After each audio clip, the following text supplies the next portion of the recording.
Are you tired of the same old pro wrestling? Then check out the amazing action on Powerslam.tv, the biggest indie pro wrestling channel in the world. Get over 4,000 hours of the best pro wrestling events from over 110 of the biggest names in the industry from over 15 countries around the globe. Get your free trial today at Powerslam.tv. This is Jordan Grace, and you're listening to the Social Suplex Podcast Network.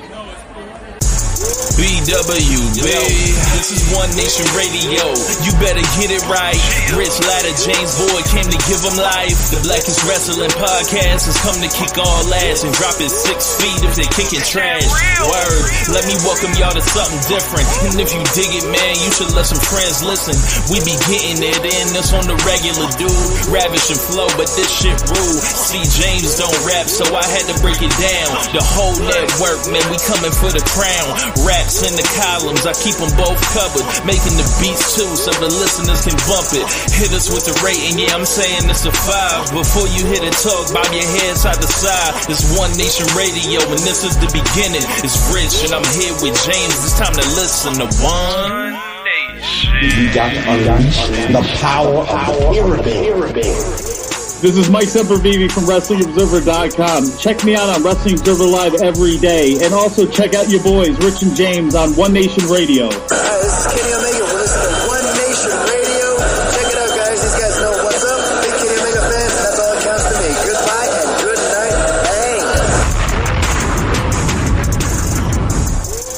Bang. Ladies and gentlemen, welcome to the 2019 edition of the One Nation Radio Award Show. This has been a long time coming, and just want to make sure it's recording. It is recording, Rich. We are good. We are good to go. Hell yeah. I almost thought that I pulled a major fuck up, but we are still here. We are still alive. We are still kicking. And, what we're going to do is we're going to go through the awards that we previewed sometime in December. We already did the legwork on that, so what we're going to do is just get straight to the awards. We're going to talk about them shortly, and then we're going to move on. At the end of this, we're going to transition to our 10 favorite matches from last year, all around the world, any promotion, whatever else, and then we'll also throw to our contributors from these 2019 preview or review shows that we did, from the implications from Jeremy to Floyd to Dylan Fox and Josh and everything else, and then just hopefully, if you enjoyed our show, you enjoyed the stuff we talked about in review, then, just listen to the recommendations and listen to us gush about some of the best wrestling matches in the world in 2019. And if there's something that you may have missed or whatever else, or something you want to go back and watch, check it out, and then kick your feet up and enjoy some of the great wrestling around the world. Sounds good? Yeah, man. And I kind of like how it worked out this year, since, January was so loaded with everything wrestling. We just kicked it until there was a week where we were like, all right, we can plug this in now. Yeah. And, so yeah, I don't think it's, too far past the expiration date. So, without further ado, look, we get our words up before, Observer gets it up. So it's fine. It's fine. Correct. It's fine. Look, think about it. The Grammys, the Oscars, they always do their award show in February, January type time. It's okay for us to now become the Oscars, the Grammys. We have graduated. Yes. We have ascended to a higher level. Yes. Iconic like figures over here on ONR, yes. Rich, you're a Lakers fan. You know very well about this, about all, depending on the team, they have their own specific road trips they have to go on. Like, Lakers have that Grammys road trip they often have to go on. Like, when are we going to be able to run out the rodeo? Right. And the Bulls used to have the circus, right? So when are we going to be able to rent out the Amway in Orlando, and we can have they can have to go on their One Nation Radio road trip? That's the plan. Yeah, in the we're gonna have to figure that out. Yeah, we got to figure that out. Yeah, but in the meantime, where do you want to start with this, Rich? You want to start from the top? Let's go right from the 10 up. I always kind of organize it to where it's, it's not like we start with a really important award and then get to one we don't care about. I try to go back and forth how I structured these years ago, go in the same order if we can. Okay. So without further ado, we're going to stop at the 10 up, the Shawn Michaels In-Ring Performer of the Year Award. So, we had a lot of nominees. We had, We had Adam Cole, we had Johnny Gargano, Will Ospreay, Kenny Omega, Tomohiro Ishii, Kazuchika Okada, Roderick Strong, Young Bucks, Lucha Bros, Jungle Kiona, Momo, Watanabe, and Kagetsu. So let's get right into our top three with 33 points. Coming in third place, my dog, Tomohiro Ishii. Happy about that. My dog Ishii getting love out here on you boys. In second place, we got with 36 points, Adam Cole with a great year in NXT, coming in second here, but number one with 94 points, dominating the competition in this category, Will Ospreay with 94 points. What a year by Will. Yeah, I think at one point, probably like after Best of Super Juniors, I was like, you know, Shingo, him, they could possibly end up in G1, and for Ospreay and really for Shingo as well, like these can both turn out to be just special years for them. And, you know, then it got to the point where it got so crazy with Ospreay that I started like looking up, I was like, what does this compare to like, you know, Kenny Omega 2018, Okada 2018, Kenny in Okada's 2017, and then it got to the point where it was like, where this is headed, like this might go beyond. And I remember you were originally kind of hesitant to that, and I was like, look, man, this dude's killing himself. If he wants to have that kind of year, let him have that kind of year. And sure enough, I don't know how he's not dead. I don't know how he's not going to be in a wheelchair in a couple years from now, but he was incredible this year.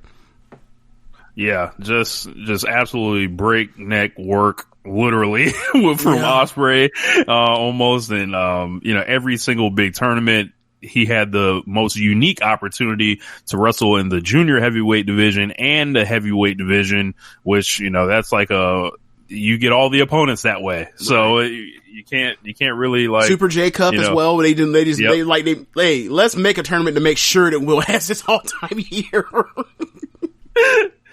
Cole and Ishii weren't separated by much. Other, you know, people, you know, to look for, Okada and Omega had 29 and 26 points each. Johnny Gargano 25.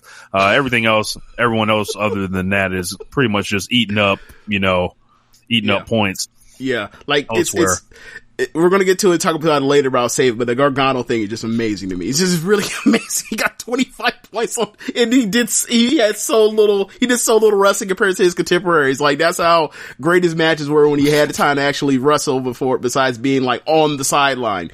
So Will Ospreay, congratulations. You were the Shawn Michaels in-ring performer of the year. Incredible year. How many years straight is this for New Japan wrestlers? I'm not sure. We'll have to look into it. We'll get back to you next week. Yeah. We'll get back to you next week. So we've got the NXT, or WWE NXT Women's Wrestler of the Year next. Our nominees are Asuka, Io Shirai, Rhea Ripley, Sasha Banks, Becky Lynch, and Shayna Baszler. And we've got our first tie for second and third. I don't know how you feel about this, James. If we have a tie, I'll just default to whoever had the most first place votes.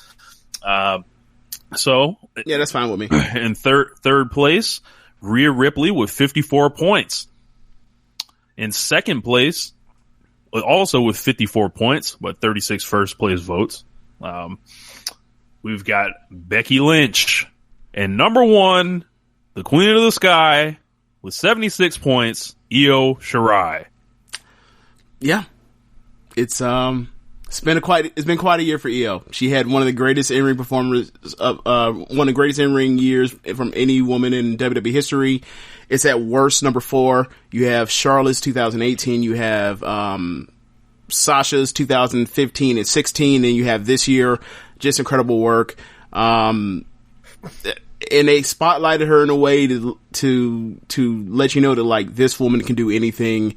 And like and to be honest, from what I've seen of her, for those that haven't seen her, any of her stuff in Stardom or any of her showcase matches or whatever else, like this is only like scraping the surface. There's a level beyond this. There may be 2 levels beyond this, or not maybe. There are. I've seen it. But yeah, just an incredible year. Can't wait to see what they do with her in the future. You know, she got the injury bug just recently. Hopefully she gets over that. It seems like it's not a major thing, but like, I can't wait to see her in the ring every time she comes out and kicks someone's ass. It's awesome. like one of the things about Io Shirai this year, we all saw all the great matches and everything like that, but one of my favorite Io Shirai moments was a moment that not that many people saw. It was like when she was at an NXT house show, and she was wrestling against someone that she was wrestling against Reina Gonzalez, right? Okay. And Io Shirai, and they were the second to last match, and then the main event was Lee and Dijakovic, or whatever, right? Io Shirai blew them so far out the water, like showing up and busting your ass on a house show when there's, and especially then when Lee and Dijakovic came out there and mailed that shit in the way they did. You just see that noticeable difference in, the quality of opponent. She was such a great worker in that match. It was, this is truly her award. This wasn't even really close. She had, when it comes to the first place points, she had 57 first place points here, and there's nothing really close. Yeah. And I had my own, Io Shirai, house show story. She was in the Jacksonville all women's house show. I ended up going to on super short notice, and she was in I think the second match or third match with Santana Garrett, and it's a match you've never really seen her have in NXT, where like she's just like being super technical and it's just doing all the great chain wrestling and stuff I knew she does or whatever else is in the repertoire, but like you really see them kind of highlight more of the high spot stuff that she does.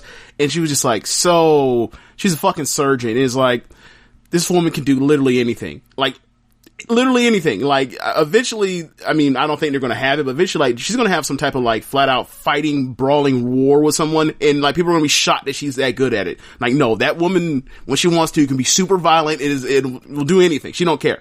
She's awesome.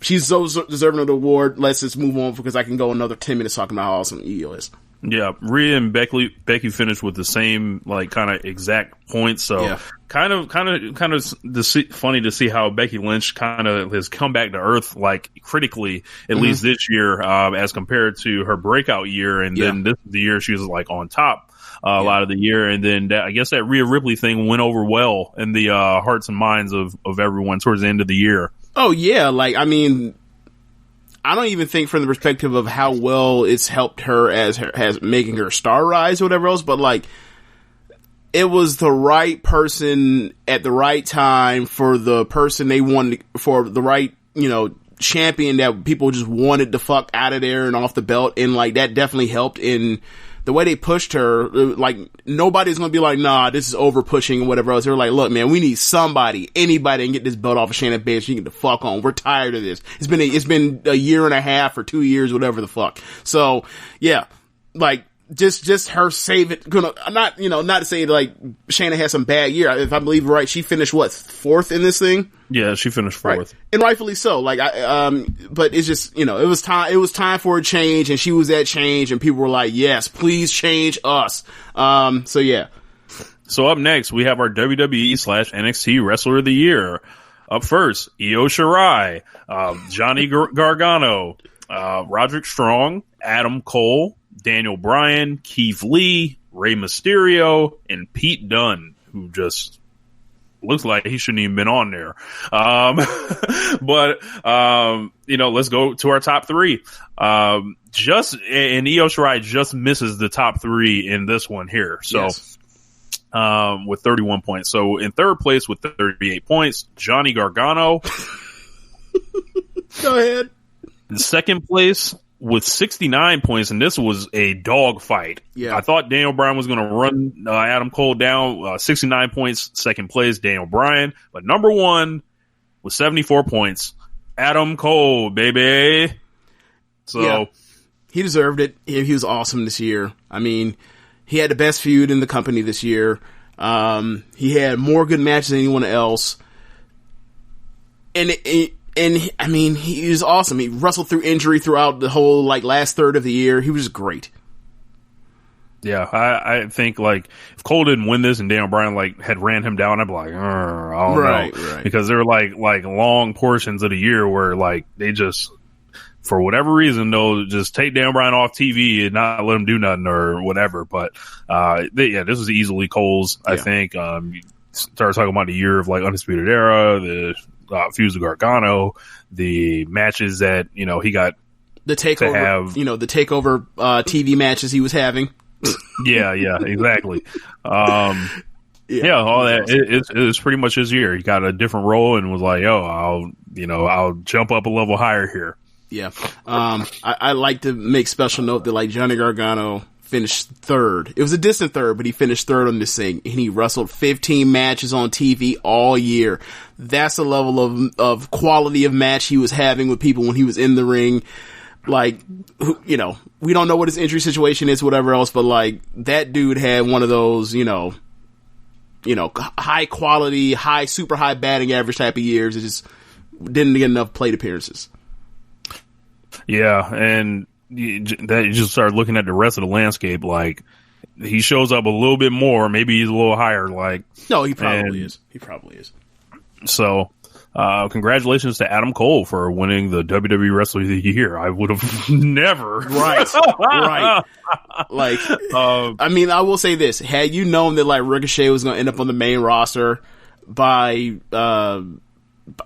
February, but like he's going to be completely gone from NXT by WrestleMania weekend, then he's kind of like, all right, well, you see where things open up for him. And the same for Aleister Black. You see things open up. Like, it was a perfect confluence of so many injuries and them not wanting to push Riddle or them pushing Keith Lee late, and then like regardless of whatever happened, he stepped up, he balled out.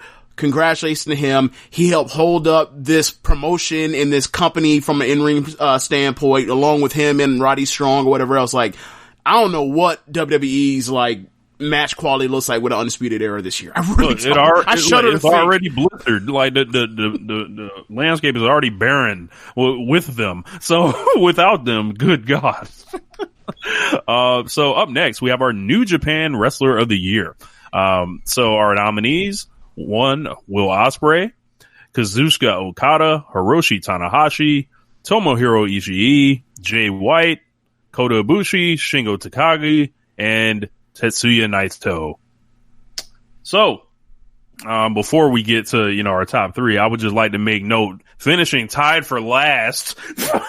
With a combined 12 points between them, each of them taking home 6 total points. Jay White and Tetsuya Naito just completely stinking out the building, and and then reflecting in the Tokyo Dome to start 2020. These guys, unbelievable. Thank you, voters, for being honest out here. Thank you for looking at these dudes and saying, hey, y'all fucking underachieved. Y'all ain't nowhere near these other fucking guys.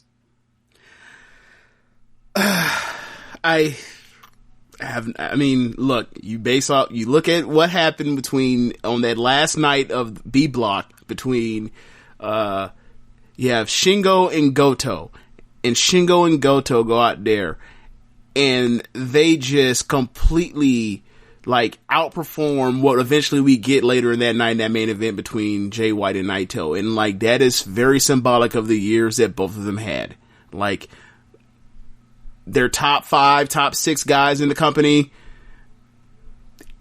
They don't wrestle like it right now. They just don't. They don't. And you go to the Tokyo Domes, back-to-back nights, and it's a different year, so that's not fair, but like, that's also symbolic of what we've been talking about on this show for the last year, or since Jay White came, or really 2018 with Naito. It's like, unless Naito is trying to, land on his neck a bunch of times, I don't think he can like have the kind of matches that he used to be able to have at this point. And Jay White, I hear all this stuff about the talent and this, that, and the third, and if he's a babyface and the character work and this, that, and the third, that's all fine and good. What's the output?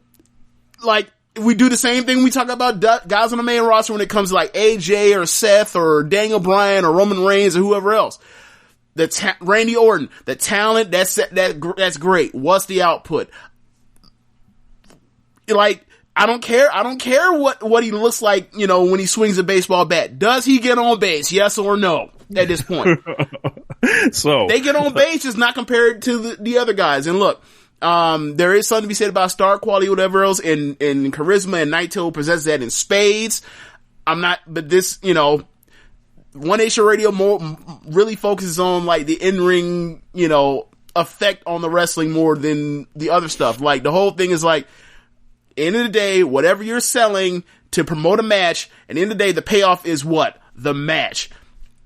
So, that's what we're about. Like, we plenty of times we talked about, there's a shitty feud, hopefully they can save it at the end with the match. Because that is the final thing.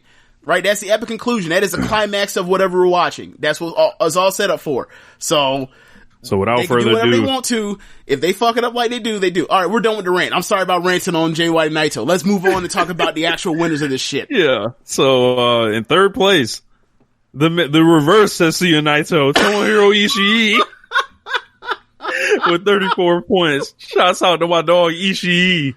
In second, Kazuchika Okada with 60 points. But in first place, you already know what it is. A man with a legendary year for the ages with 110 points, almost doubling the second place person, Will Ospreay. What can we say that we haven't already said about him? I mean, just was the best wrestler in the world last year. Just was flat out. Yep. If you don't think so, get your head checked. If you don't think he had the best wrestling year in the world, that's fine. But clearly, that is an opinion thing or whatever else. There are too many people that like let it go. No, I'm saying like everybody has their own specific taste or whatever else, right? Like, but so many people in this thing that you know or that watch a lot of wrestling, and I'm not trying to be a wrestling snob or whatever else, but if you watch your fair shake of a lot of stuff from all around the world, and Ospreay's not one of the first on your list, if not number one on your list after this year, based off of what they just did in the year, I don't know what to tell you. I really don't. I'm sorry. He was awesome. He was incredible. I told him, let it go. Let the hate go. So, our next award, Newcomer of the Year, first year in a major promotion. And the more I stare at this, the more I look at it like, wow, we totally forgot to put Walter on this thing. Does that really count, though? I don't know. Yeah, you know what I'm saying? Like, I mean, I guess probably we should have said Walter. That probably is a huge omission. So, I mean, but the thing is, like, he was in NXT UK. He came, I guess. We fucked it up. Whatever. Yeah. We fucked it up. Let's just, yeah. But I don't know. I don't know if he would have beat the winner. So, looking at how this voting played out and how dominant he was. I think he would have beat the winner. Like, his top I don't know. So, whatever, we'll get to it. Yeah. So, first on the list, Angel Garza, Darby Allin, Private Party, Isaiah Swerve Scott, Riho, Joey Janela, Sammy Guevara, and Hikaru Shida. So, lots of fresh faces and, you know, someone like Joey Janela, pretty much. and Swerve, you know, put in there. So yeah, let's just start with third place. Third place, the man that rips off his pants, Angel Garza. Yeah. He's awesome. I don't know why they took the cruiserweight belt off him this early. I don't get it. I don't know. Maybe it's a thing to where like he's going to win it back. I don't know. I don't know. He's awesome though. He's awesome. He's great. In second place, the AEW Women's Champion, Riho, with 40 points. Yes. Like, imagine having somebody that's that likable and they're always fighting from underneath and they're getting their ass kicked. They take these huge, crazy bumps and then at the end, they win in the middle with whatever move they have to win. What's not to like? What's not to like? Heart of a champion, winner always wins. What's not to like? It's very simple. Yes. You know, somehow the match always works at the end. Always gets over wherever she goes. Always one of the most over acts. You know, actually like, you know, attracts, you know, women and kids or whatever else, especially young girls. It's almost as if like all the shit we've heard about white meat baby faces not being able to do anything as far as making people care is bullshit. And almost. This is a woman who hasn't cut near a promo. Yeah, like right. You know, gotta have the character. Yeah. They don't even let her sit down and talk in Japanese, let alone like do a promo in English. But number one, by far on this thing, with 94 points, Darby Allin. 75 first place points.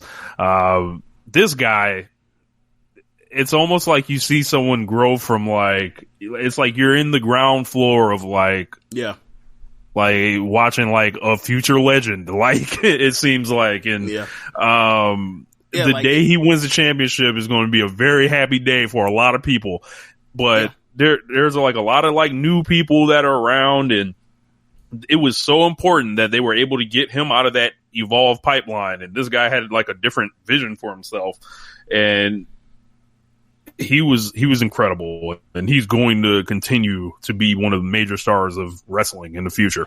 If he can stay healthy enough to be able to wrestle. That's the only thing I'm worried about with him, really.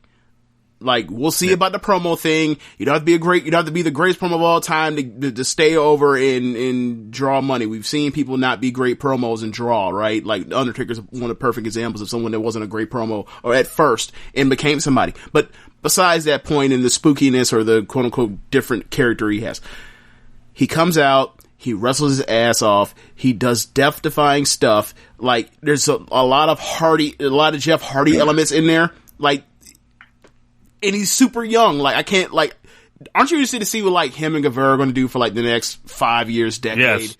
Right? Like, that. I'm definitely very interested in, it looks like, you know, I know you haven't seen Dynamite this week, but it looks like that's going to be the pay-per-view match, for each of those guys. It's Sammy G versus Darby. Yes. Can't wait. The stipulation must be someone must win. None of this tie shit. Someone must be beaten. Someone must beat someone. So, besides other people like doing well in the voting, Private Party looks like they finished 4th. People weren't really here for Joey Janela too much, which is like, I don't know, man. I think y'all should watch what Joey did, this year. So, I think a lot of people were affected by the fact that like a lot of his best matches were on Dynamite. Or not Dynamite, but, Dark. I think that could be affecting that. Let's see. And all right. So let's go to our next award here. We've got the Dusty Rhodes Promo Cutter of the Year Award. So, first on the list, Daniel Bryan. Up next, Cody, Chris Jericho, Adam Cole, Bebe, Rey Mysterio, Jon Moxley, and Maxwell Jacob Friedman. So, looking at this vote here, I guess this is a reflection of people really not watching WWE, because Rey Mysterio was damn near like he shouldn't have been on this fucker, it looks like. So, in third place, this with one, 40 this points. One's really weird. All right, we can go there. Go ahead. Yep, third place with 40 points, Maxwell Jacob Friedman, MJF. Second place with 79 points, Chris Jericho. And number one with 96 points, 69 first place points, Cody. Yeah. So, your thoughts, James? Cody and Jericho, my 1 and 2, I had it flopped. I thought that Chris Jericho all throughout the year, and also including the New Japan stuff, was fantastic. You know, just from having segments to where he has to get over an entire staple of you know, basically people that are next to nobodies, and he did it in one whop. From him doing the Festival of Friendship thing again with an AEW, except with the honorary Barriqua gift basket. The stuff where he had to get over, you know, Jungle Boy or get over Scorpio Sky. I thought he did the best job of everybody of the year. I thought that specifically Cody was great, and was especially great in the lead up to the Jericho feud, but like that, outside of that, it's a notable difference in the level of the rest of his work throughout the rest of the year for me. But like those were 1 and 2 for me, so I have no issue with however they finished. So I think where the strength. So I also voted for Chris Jericho first, but I'll make the argument for Cody here. Like, Cody was second on my list. So yeah, Cody was affectionately nicknamed Speech Man by me earlier in the year. So it's like someone that's done all these like rallying cry promos on all the Road to stuff. The shooting back with the blood and guts thing, the moment after Vince did it, some of the stuff, he was doing with Shawn Spears and the lead up to that. He's been just an otherworldly force on tapping into the emotional side of wrestling.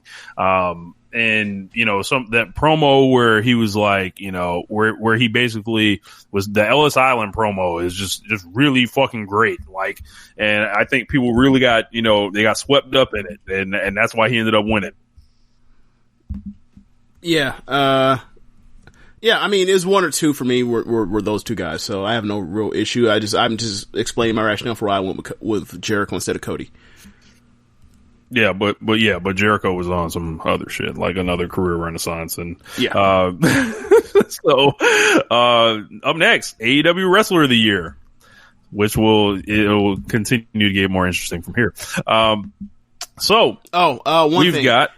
thing before we go back. I am surprised that MJF finished third over Daniel Bryan, considering that MJF has, like, he cuts promos, but, like, what does it really mean or do? And what does it really go towards so far, especially in 2019? Like, we haven't seen what the fruits of his labor actually bear from his mic work when it comes to interest in a match yet. We've yet to see that for until 2020. So, like, the 19 stuff is kind of weird. It was like, I saw what Daniel Bryan contributes to Kofi Mania, and it was incredible. So that I find that to be kind of odd too. So, up next, we got the AEW Wrestler of the Year. So first on the list is Cody. We got the Lucha Brothers. We got Kenny Omega, Chris Jericho, the Young Bucks, Pac, Darby Allin, and Jon Moxley. So, in third place with 40 points, Jon Moxley. In second place with 61 points, Chris Jericho. In first place with 71 points, your AEW Wrestler of the Year, Cody. Yeah, okay. Whatever. Long periods of silence here. That's nonsense. Like, all right. It's nonsense. Yeah, I disagree with this. And it's just nonsense. Whatever, man. Like, I disagree with this. And I'll tell you why. So I'm pulling up my ballot here. I actually didn't have Cody on my ballot. Did I? I don't even know if I did. I would have to check. So my AEW Wrestler of the Year was Chris Jericho. Seeing as how if this were an overall Wrestler of the Year, I would vote for Chris Jericho and when I did my Observer ballot, I voted for Chris Jericho as Ric Flair Wrestler of the Year. So, you talk about a guy who was the champion, who did all this stuff at the top of the card and had a career renaissance. For me, it's Chris Jericho. He's also the guy that's, like, drawing the viewership too. It's not Cody. Like, that's so weird. So weird. Yeah. So I had the Young Bucks second, and I had Kenny third. I value the wrestling. Sorry. Yeah. So other people interesting here. Looks like Kenny Omega finished fourth with 33 points for his just terrible, awful, just down the dumps shitter year. He finished where again? He finished fourth. Okay. So yeah. So for me, I just looked at I found my results. I had Jericho first, Kenny second, and Cody third.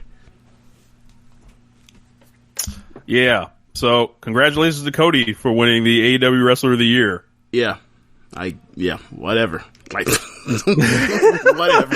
Yeah, I might have to check and see if Floyd stuffed the ballot box or something like this. I don't know. It's like, I'm looking at the voting and how it's breaking down between different shows or different categories, and it's like there's an inconsistency. Like, we just like, if Johnny Gargano finishes third for having the best feud and really having incredible matches out of the 15 he actually had on TV for WWE, how does Cody merit that for AEW Wrestler of the Year? You know what I mean? Like, it's weird. Like, some of these like Like, Io won for straight up match output. Flat out. She won for straight up match output. Mm-hmm. You want to compare AEW Kenny to AEW Cody? I don't think that's even particularly close. So this is weird. Whatever, Look, man. like, whatever. People fell into Look, it. man, Like, it would sound funny. Look, this is what I'll say. Look, it would sound funny if it was coming from me. Right, I guess so. But I would say this. If this is how people feel, if this is how people felt by Cody's year so much, then obviously they made their own decision by making sure he can never be the fucking champion ever, right? This is a clear mistake, right? If Cody got people voting outside of common sense in rational reasoning, then clearly he should never had lost to where he can never be champion, right? That's what it seems like. Okay, there we go. We can move on. I better see Cody for worst booking decision for like him never being able to win the title again at the end of this show. He better be number one because that shit was stupid at the time, and people were like, they'll find some way to weasel the way out of that. I don't want that. I don't want to come out of. I want consequences mattering. But we'll see. Let's go down and finish the show. So we got our Stardom Match of the Year. So this is the James Boyd category. So we got our nominees. We got Momo Watanabe versus Jungle Kiona, Arisa Hoshiki versus Tam Nakano, Mayu Iwatani versus Kagetsu at Pro Wrestling Eve. We have a tag team match with Momo and Utami versus Jungle and Konami. We got Arisa versus Hazuki. We got Azumi versus Momo. Got Jungle versus Kagetsu and Mayu versus Momo. So, looking at the top three here, number 3, we have Mayu Iwatani versus Kagetsu at Pro Wrestling Eve with 18 points. In second place, we have Arisa Hoshiki versus Tam Nakano with 29 points. And our number one match, amassing the most number one points, first place points, 31 points, Momo Watanabe versus Jungle Kiona. Yeah. I think that, okay, based on the matches that are on the list, I believe that is the second best technically wrestled match or whatever, or has the best work overall in the thing. It was an incredible match, incredible stakes, all the emotion, hometown Jungle loses at the end. I voted for that match. I had it second. Actually I had 1 and 2, but it's flopped. But, there's no disagreement. That match was incredible. So I'm surprised that the Kagetsu and Mayu match ended up third place from Wrestle Kingdom 2. In full disclosure, because of the year cutoff, a match that I think the better Kagetsu and Mayu match is their Christmas Eve match. Right, but it missed the cutoff because we had to put the thing up. It missed. Like, I think that was. I think that's a 4 3/4 star match. So, it was an incredible year for Stardom, and these were amongst the best. And it seems like the matches that I thought, were the ones that people, voted for the most. So, I guess I made a good list. Yep. So, Rissa and Tam finished in second. That was one that carried a lot of water throughout the year. Yep. So up next, we've got our AEW Women's Wrestler of the Year.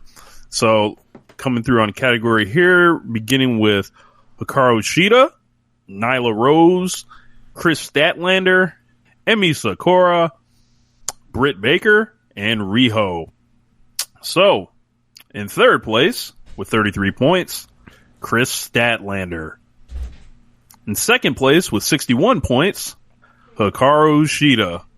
And number one with 120 points, 105 first place points. The most dominant, it looks like, performance in any single category compared to her competition. Rio with 120 points as your AEW Women's Wrestler of the Year. Yeah. As we talked about earlier, it was a recipe for success. Likeable person, gets their ass whooped, fights from underneath, always finds a new and different way to win in the middle. What's not to like? And they rode that success and the likability the inherent likability that she has. And I wish they did more with her. I wish she was around more. And that's probably a testament to how, the strength of her likability is I wish that she was around more. I think she's clearly deserving for this award. I thought, the way she blew out the competition feels appropriate. Yeah, and there's a lot of dumbasses on social media being very mean to Riho and a lot of her comment sections and the real Lesnar stuff going around and just people. Yeah, it's just bad faith assholes. Yeah, just a lot of ridiculous shit. But Rio had an awesome year. A literal unknown, coming from even in Japan, and just coming over here, and everyone just likes her. That's as much as I can say about it. So, I'd like to see her next feud get rolling pretty quickly here. So we're only 3 weeks away, some shit like that. 4 weeks away. 4 weeks. 4 weeks. So yeah. Okay. It's a very end. It's a leap day pay-per-view. Oh yeah. Okay. Yeah. So up next we've got our Stardom Wrestler of the Year. Okay. Let's see what it is right here. So we've got first we got Konami, we have B Priestley, we got Hana Kimura, Arisa Hoshiki, Kagetsu, Momo Watanabe, Jungle Kiona, Mayu Iwatani. So in third place with 25 points, Jungle Kiona. In second place with 38 points, Mayu Iwatani. And in first place with 40 points, the massive upset, the underdog, coming from the bottom, had to get talked to even get put on the list. The Queen. Bow down to the Queen, James. B Priestley is your Stardom Wrestler of the Year. When we made this list, I in my mind immediately, because Stardom is so strong with wrestlers, I immediately came to mind where there are 10 people for 8 slots. For me, the 10th person, while going through it, up and down, overness, promos, wrestling, great matches, consistency on, tags, all that kind of stuff. For me, B was the 10th person. She wasn't the last person to get snubbed. She was the second last person that was going to end up getting snubbed. And it was going to be a war between Tam Nakano and Hazuki to be on this list for the 8th spot. And Rich was like, well, she was the red belt champion. That has to mean something. Okay, I'll put her on the list. Fine. Whatever. The fact that she won this thing is a full and tacit admission that y'all were voting for shit that y'all don't fucking know or watch, or even on a cherry picking level. If you just go in and watch Korakuen Hall shows, I don't know how you come to the conclusion that B Priestley had a better year than, say, Kagetsu, her whole December was incredible. Her, all throughout the year is incredible. Kagetsu, to see her not, place is very weird to me. To see, it's just really weird. Clearly, I was upset Arisa didn't place, but Arisa should have placed. If Arisa has a 10 times better case for placing than B does. It's goofiest. Really this produced one of the goofiest results right here, right? So Arisa received the second most first place votes and the most third place votes, and not a single second place vote. Right. While the difference between B Priestley and Mayu Iwatani was 1 second place vote. Yeah. On this thing. Yeah. And right now, if we were to say who is the best women's wrestler based on output since since August, the answer would be Mayu Iwatani. She was the best wrestler in the Grand Prix. She has had almost every single Korakuen Hall in Stardom since, and she's had actually every single one. She's had a 4-star match or better. So I don't, in the beginning of the year, she had a torn MCL that she was recovering from. So I don't know what the fuck y'all are talking about. I mean, it's just if I hand this to somebody that follows Joshi and they say, all right, these are the lists or whatever. First off, most people be like, why is B even on this list? Just like how we came into it, right? And granted, she should be on a list. We have a most improved wrestler list or whatever else. She should definitely be on it from 2018 to 19's transition.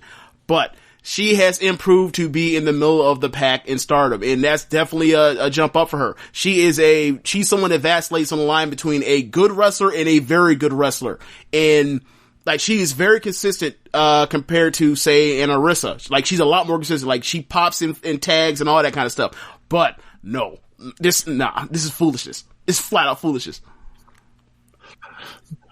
This is bow down to the queen. Yeah, you're a 2019 Stardom Wrestler of the Year, the Priestley. Nonsense. Hey, Rich, you notice that like we just finished Stardom match of the year, right? How many matches was B in? That were out of top 8 matches. Very barren. Yeah, very barren. It will be 0. Like, yeah. Zero. Yeah. Yes. It's just, wow. Okay, guys. Unbelievable. What a shocking result. Yes.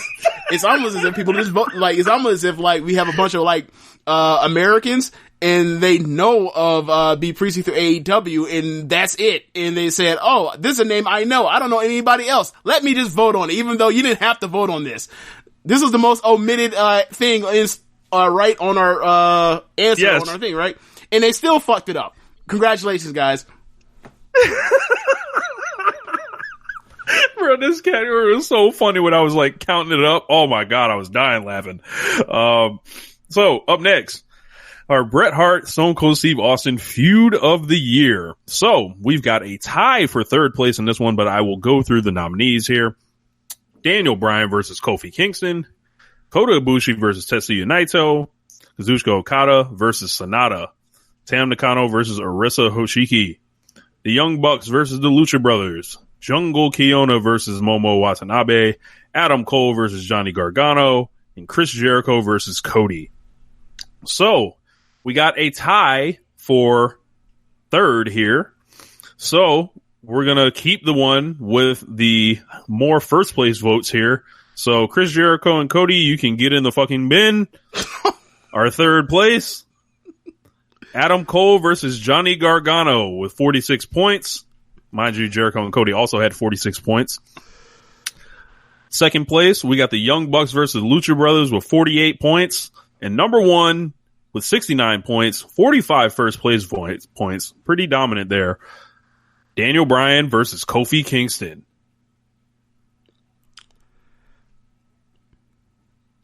I mean, it was the best one in the main roster.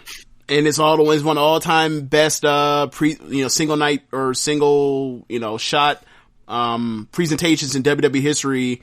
And it's all-time pantheonic WrestleMania, match. So, like, I'm not gonna knock it because it was great and all these things are great, but, I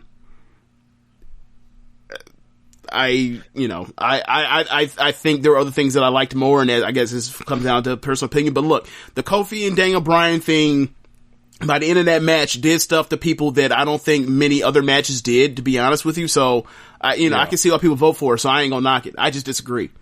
Yeah, my first place was Cole versus Gargano, then Bucks versus Lucha Brothers, and my third place was Daniel Bryan versus Kofi Kingston.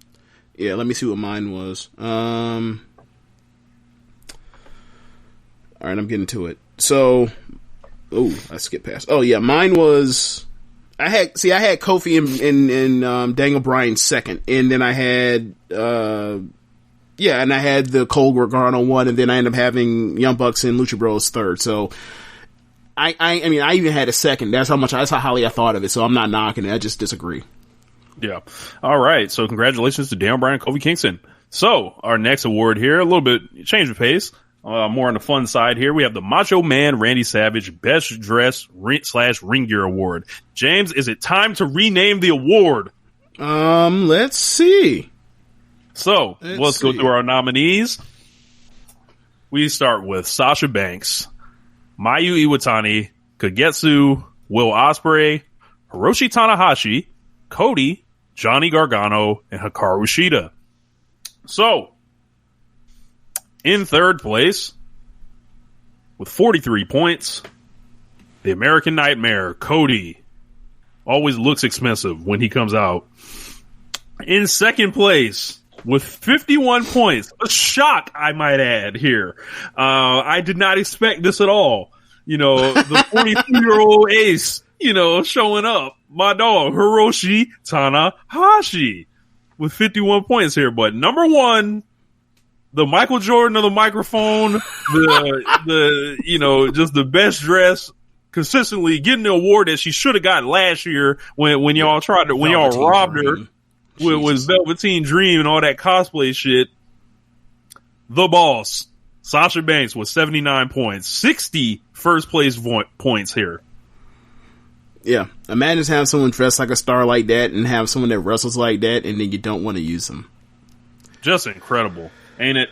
Oh boy, every color. The debut of Crip Sasha this year, and all the different all the stars. The when her and Bayley busted out their Young Bucks style, Golden State Warrior style gear around WrestleMania. The Royal Rumble gear that she had with the tiger print, or not tiger print, but so good.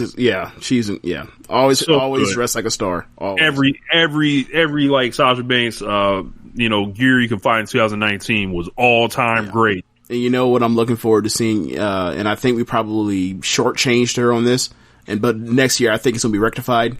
I can't wait till Bianca Belair is on this list next year for next year's edition, because she brings it. And the fact that she makes her own stuff is also just added things she's so talented. Yep. I know they remember the hill, Sasha was a hill for you to die on at certain points. Is the fact that they fucked up her career, but I think Bianca's gonna be mine. I just can't believe that. I'm already thinking about how they're gonna fuck her up, and I'm already this is unfair that I'm acting this. But I have so much history to suggest that that's gonna happen, and I'm they've already started being unfair to Bianca. Yeah, already. Lacey Evans, Jesus Christ. What are you doing on the main roster, not her? What? Anyway, congratulations, Sasha. Well deserved. I don't know how many years she's won this, or if it's her first time, but this is some Susan Lucci shit. She should have been won this shit. Yeah, she should have won it. I'm pretty sure this is not her first one. All right, good. Yeah, so the boss, and I look forward to writing you in for next year. So for this year, 2020. Up next, the Put 'em in a Coffin Award. So this one here, boy, this was a knife fight between people that were unarmed. This was between the top two on this one. So without further ado, let's get to it. Baron Corbin, Bully Ray, The Forgotten Sons, The Nightmare Collective, Killian Dane, The Iconics, Yoshihashi, and Marina Shafir and Jessamine Duke. Good God. For the record, they can throw all of them away and we'll never notice, right? But let's get to it. So, tied for third, and it looks like the Forgotten Sons actually had less first place votes. It's crazy because the Nightmare Collective here is going to get that third place spot, but they had the second most first place votes here. So in third place, the Nightmare Collective with 41 points, Forgotten Sons also 41, but they drop out of that with less first place votes. Second place, so this was crazy. It was 30 second place votes for Bully Ray. Absolute domination of the second place vote here, bringing him within 2 points of the winner.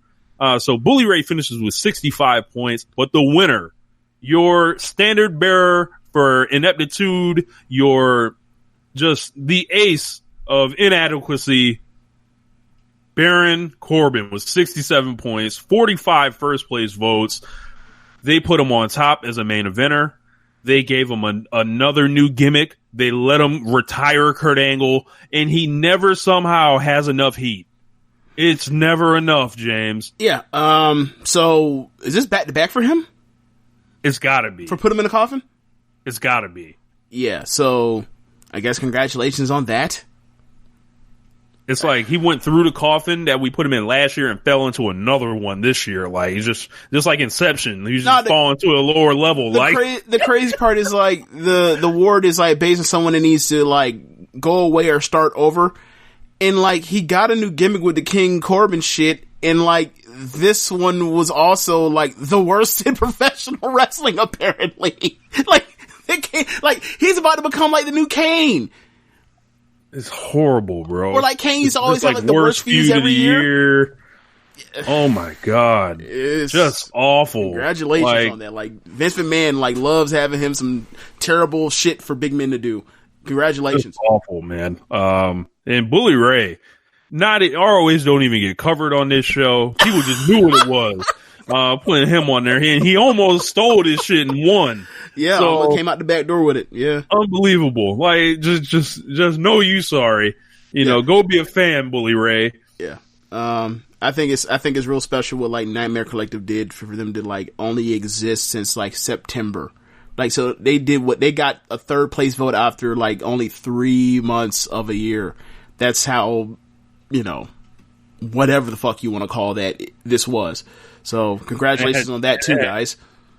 Yeah, 27 points in the first place votes. That's quite a lot. Yeah. But as I said, Bully Ray dominated those second place votes and got them the fuck out of here.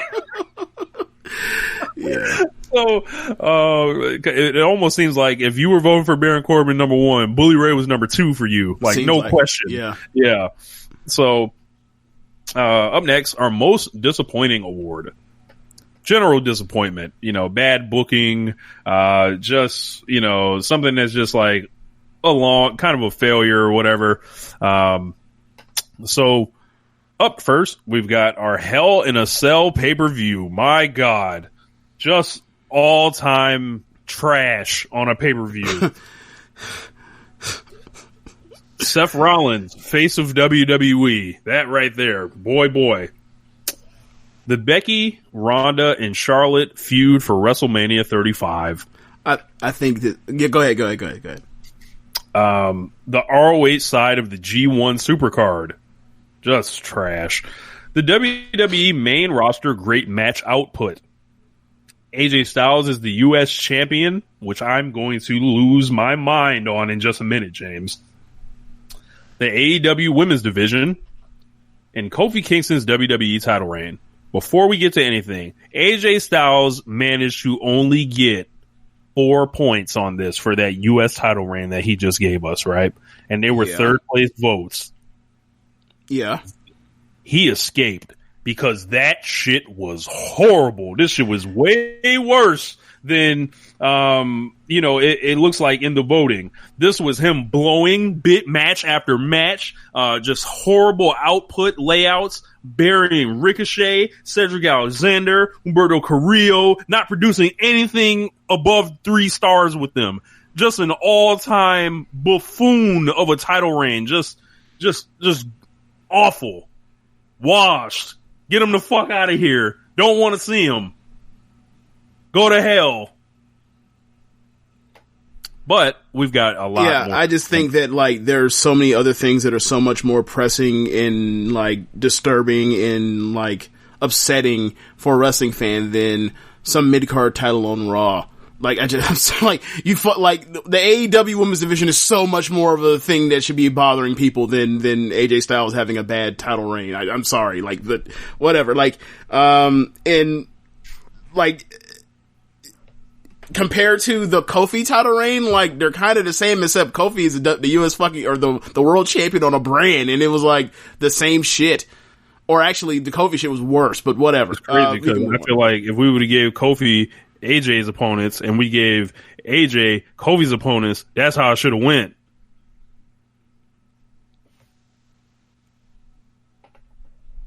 But, you know, look, so I can't control Vince McMahon saying, hey, do nothing with Ricochet. Like, I mean, that's not the point, but like, yes, I get what you're saying, but like, there was so much other shit that was like on priority and priorities or whatever sake is like that. It was so low on the card, and I think that's the reason why he escaped. Like, if this was the AJ Styles Universal title reign, then I think he does get the votes that Kofi gets, or maybe more. Yeah. So I think it comes down flat out to priority. Becky, Charlotte, and Ronda also didn't get as much on here. This was my number one. They did not. I think that was my number one too.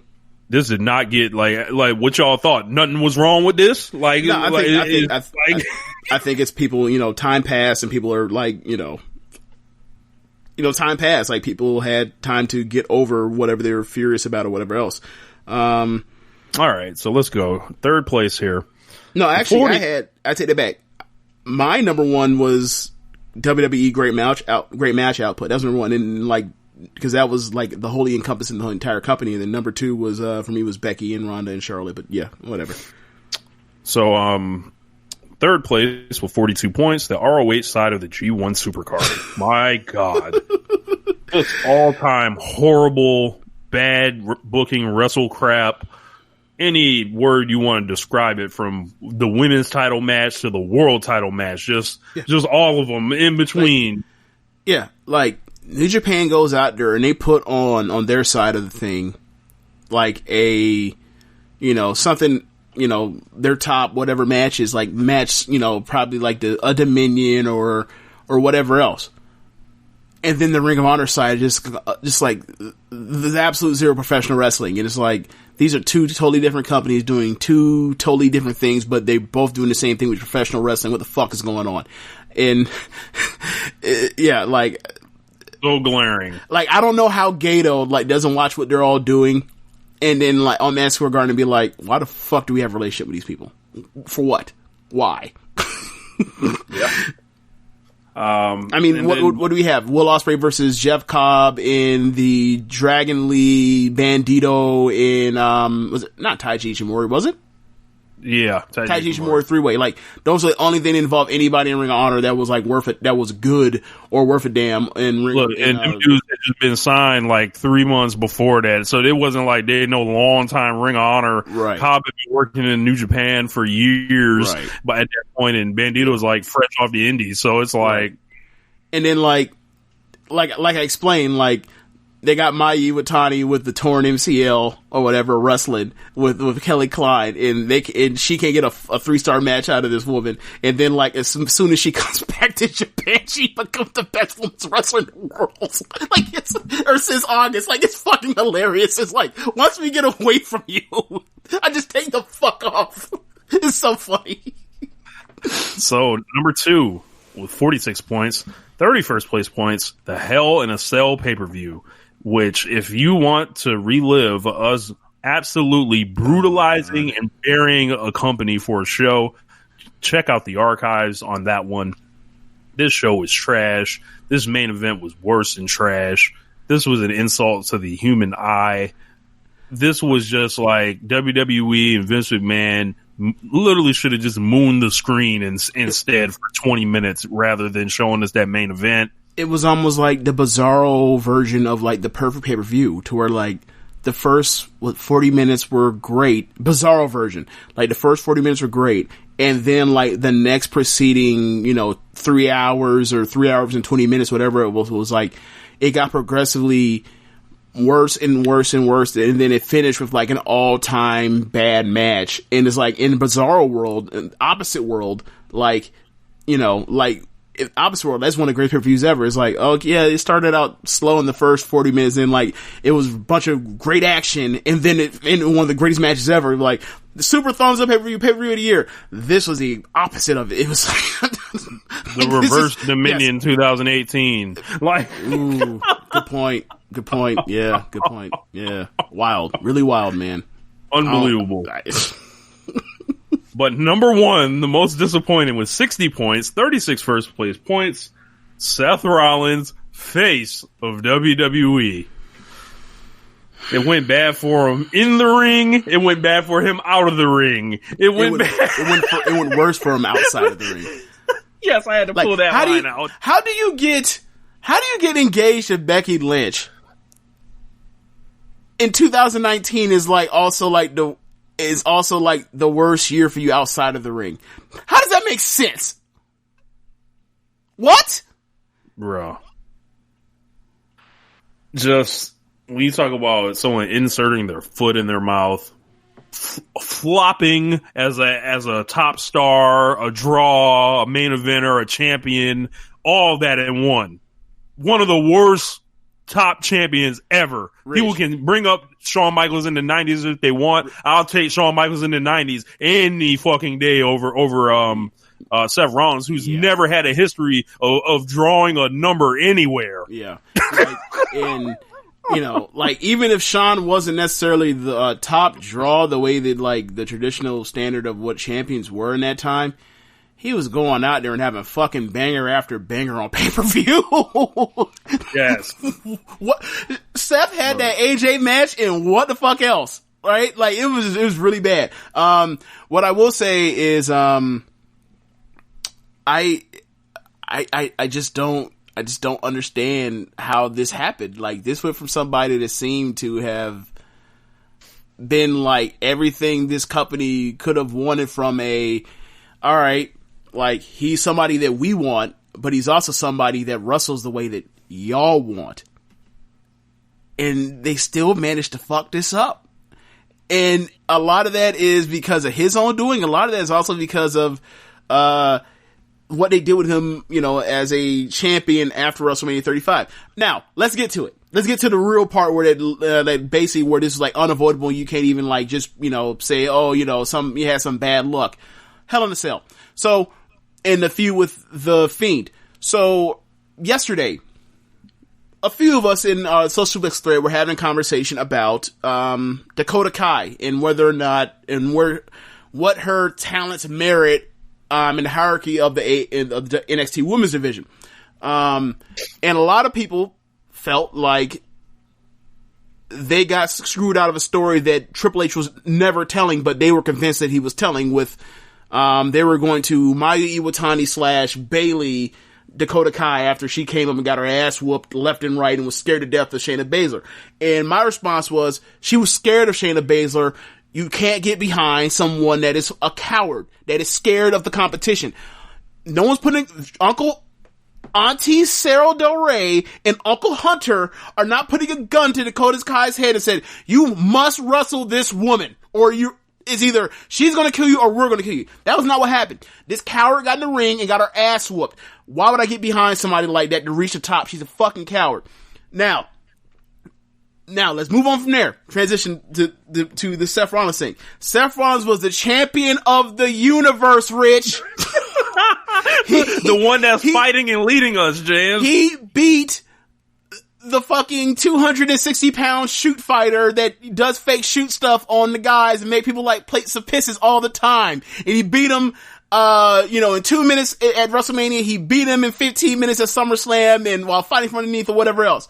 This man then fights a motherfucker he's fought before because he put on a mask and was in the corner crying scared. For his life. That was the nail in the coffin and the cherry on the Sunday for how bad his run was and how he was basically toast at this iteration as a babyface. Maybe they can salvage it and try again at some other time. No. But they were no. Maybe they can. I'm not saying nothing is just completely dead with, but for that moment in particular, from that moment, you knew it was dead. They fucked that match and they had to transition to something else and they transitioned to turn him heel because there was nothing else to do with him at that point in time. So there you go. You cannot push somebody or keep somebody at the top once you make them a flat out and out coward where they're scared of competition. They're scared of getting beat up in a fake fight against somebody they fought before. Fuck out of here. I'm done. That's the end of rant for me. It's funny. You know, WWE likes to pretend how big and small the internet is or Twitter at a given time. Right. Twitter ain't have nothing to do with y'all making that man into a hoe. Right. Scared in the corner on Bray Wyatt. We didn't do that. That was you, buddy. and going along with that and not standing up for yourself. Like you said, Jon Moxley should have stood up for himself if he didn't like the way he was booked. So, Seth Rollins, take your most disappointing award. Take it with you. Do whatever you do with it, but you earned it this year. So, yeah. Kobe, don't do this. You're going to kill this fucking guy. Don't do this, Kobe. This isn't you. What the fuck? Like, oh, man. Horrible. They may as well have old Yeller, Seth. They like what? Why even show up? Why try? So he should have we're about to get to it. We're about to talk about the Jeff Jarrett Finesser of the Year award, but like he should have took a page out of Jeff Jarrett. He should have just laid the fuck down. Yes. He should have just laid down. It would have went us over a lot better than what happened in that Hell in a Cell match for him. It really would have. Unbelievable. So, up next, one of my favorite awards, the Jeff Jarrett Finesser of the Year Award. We did go over Jeff Jarrett's phenomenal 2019, the way he finessed himself back into the national scene, in wrestling. Keep getting them checks, Jeff. So, Brock Lesnar, Chris Jericho, Jon Moxley, Bray Wyatt, Finn Balor, The Elite, Rossi Ogawa, and the Saudi Arabian government for not getting paid or not paying Vince, and Vince still doing those shows. So, in third place with 44 points, The Elite for getting a billionaire to start a company around them and then flipping that into a TV deal now. So, all-time finessing. Literally getting a promotion created for you. If that ain't a great faction, then what do you call that? Look, the birthing companies, not killing companies, you know. Then, with 46 points, Brock Lesnar. Just his normal Brock Lesnar self. The promoters are marked for you. You get to be different. The promoter's such a mark for you that, like, his, you know, one of his homeboys, one of his folks is like now running the brand, is now running one of the brands, and then he decides, hey, you know what? Cable or national broadcast live TV? Nah, I'm having my homeboy show. I'm going to my homeboy show. Vince's like, okay, whatever you want to do. Yep. Brock Lesnar, and I believe Jim Valley might have said this. Brock Lesnar has never been a babyface. He has never cut promos. He's never done none of this shit that everybody wants these top stars to do. Never once. Yeah, all the shit that they say you have to do in order to be some top drawing person or whatever else. Brock don't do none of that. Look, grow as a character? Nope. Never. Nope. You've never seen it. Doesn't exist. Somehow, this guy remains on top. This nigga comes out to the same music he had in 2002, Rich. Update for what? Look, Paul Heyman's been cutting the same promo for 5 years, James. Yes. Maybe more. Yes. At this point, like the Go Home Show to Royal Rumble, he cut a promo. This is like the second or third time I've heard Heyman do this, where he cuts a promo where he acknowledges that he keeps cutting the same promo over and over and over again. And it's like, you're doing a promo about your promo? Like, you're a fucking caricature. It doesn't matter. Doesn't matter. He's gonna be in the main event of WrestleMania. Again. Again. With a dude that's not even over yet. That's off the strength.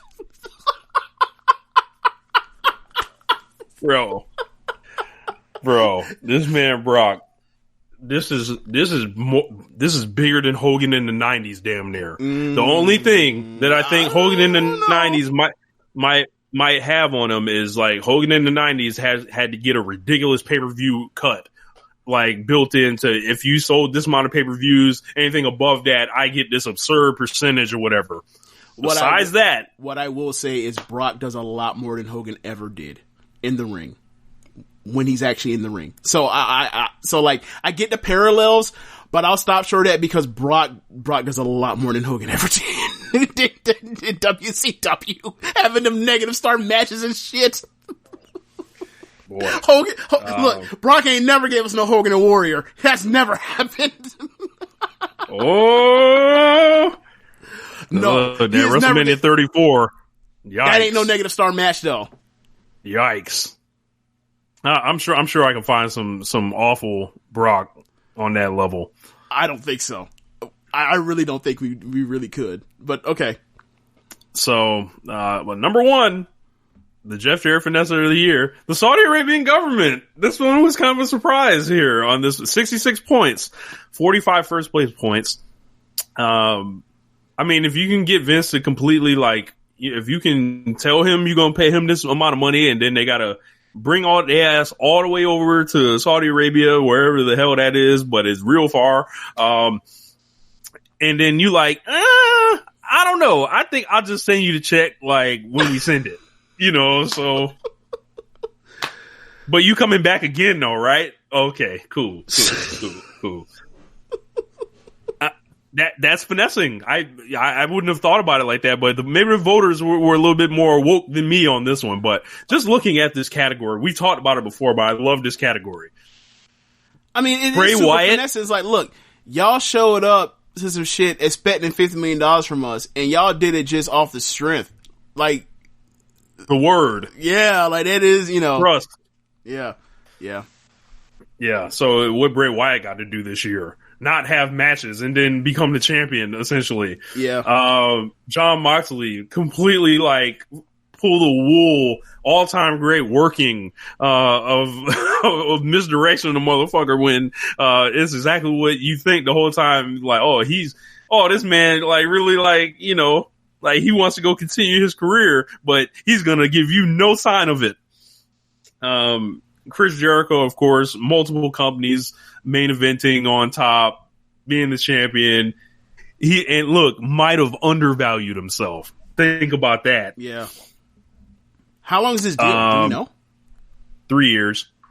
If he had signed that 2-year deal, he would have finally got that Brock money. Yeah, he's gonna have to renegotiate. So, yeah, but your man Raciel Gal getting 21 points, James. Yeah. I think I voted for him probably like his second or third or whatever. So I don't remember, but like, yeah, he definitely someone that merits being on this thing because he went out there and said and got a bunch of resources put into him. Like they're on pace to like after they did like 1,300 at Korakuen on for the anniversary show. Like now they're about to do more. Like 3 weeks later with like. They barely even have, they didn't have a show, they had one show to build to the next card at Korakuen, and they're about to do more than what they did at the anniversary show. That's wild. Like, this thing is about to take off and like, they're about to do that Oda City show in April for the Cinderella. Like, I think they're gonna do 3,000. I think everything you're gonna get over 3,000. Like, that's how well this is all working. And it's all on the strength of, we have Bushiroad, like, just giving us resources to promote. Like the shows aren't different really. It's just we have no promotion and like it's gonna be interesting to see what happens over the next couple years. But based off the strength of like he got lucky because WWE wanted to get NXT Japan popped off. Finessing. Yes. So our next award, the Vince Russo / McMahon Who Booked This Shit Award. So we've got the WWE Cuck storylines, the Roman Reigns murder mystery, Charlotte's insertion into the WrestleMania main event for historical purposes, hastily thrown together Shield reunions, Cedric Alexander being revealed as a janitor, Baron Corbin pushed as a main event act again, and Aleister Black hides in the closet for months. Rich, wait. Read the Cedric Alexander one again, please. Cedric Alexander re-debuts as a masked janitor. Think how shitty that sounds. Yo. Cedric had to go home and look at Big Swole like, yeah, this is my big shot. And then Swole was probably like, baby, no. Like, it's not.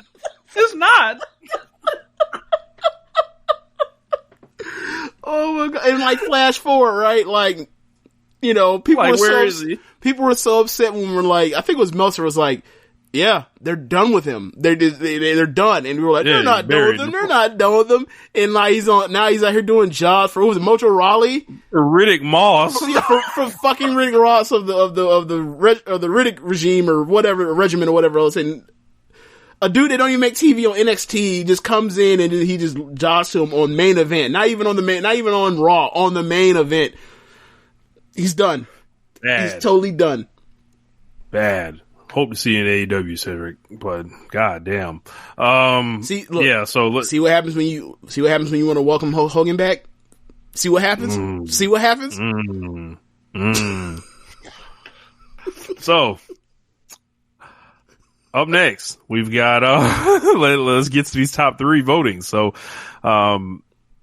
with 40 points, Baron Corbin pushed as a main event act again. With 65 points, Brock Lesnar kills Kofi Kingston. And with 68 points, 3-point difference here, the WWE cuck storylines. You guys really didn't like those. So, yeah, just a category of trash. Just, ugh. Yeah, really bad stuff, man. Like, it was so funny explaining to Catherine last night, like, and try to do it in short order to explain, like, the Rusev Lana storyline from September that leads to the Christmas show. And she's just like, as I'm explaining the Christmas show, she's like, they stopped speak now for your piece 4 fucking times to get to this thing. And you can see her, like, you can see her eye raise and just her disgust levels go up as I explain, like, all the stuff they do. And it's just like, this is just a masterpiece of wrestle crap. It really is. Just trash. So congrats to WWE's cuck storylines for winning. Yeah. And level. Then, like, also, like, shout out to, like, the Canellises. The Canellis. Yeah. Yeah. Shout out to them. Yeah. Up next, Gimmick of the Year, best vehicle to get over. So, looks like I did not calculate, or I calculated, I didn't get this. The winners here. So, I've got. You want me to do it? Yeah. All right. No, I got it. Okay. So, we've got first a little bit of the bubbly from Chris Jericho. Luchasaurus, the wrestling dinosaur.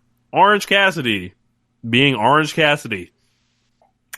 Pharaoh the Dog, The Fiend, Kofi Mania, Angel Guards His Pants, and Cowboy Shit. Which I think if we held this vote again today, Cowboy Shit would be a lot higher because this man is a super overact right now. But we'll start with third place with 54 points. Orange Cassidy with 62 points, 45 first place points. Kofi Mania. But depressing. With 70 total points, only 33 first place votes, but also dominated the second place votes. A little bit of the bubbly from Chris Jericho. And this was on a run of after he loses the AEW title belt and gets it back, and then he's drinking the bubbly in the pool, and then he's backstage after winning the championship. It's just a convergence of a lot of great things to, go with his all-time year. And that's kind of what, it was a really big thing. You couldn't go anywhere without seeing one of the memes. Yeah. I want to give a special shout out to The Fiend, to Bray Wyatt's The Fiend, because this thing finished 4th, but it finished tied for second with a little bit of bubbly in first place votes. Just really wild. And this is one of the things about how crazy the Bray Wyatt year is. Like, you can make an argument that, like, he had one of, like, the all-time, like, most ridiculously, like, critically shitty years. And then you can also make the argument that, like, he's also, while saying that, he's also a success, too. So it's like, he fits on the spectrum of, like, disappointing or critically bad, but also successful at the same time because it's so creative and, like, no one can fix a face no matter how much they hate this thing and say that, like, people aren't into this. It's just gigantically polarizing.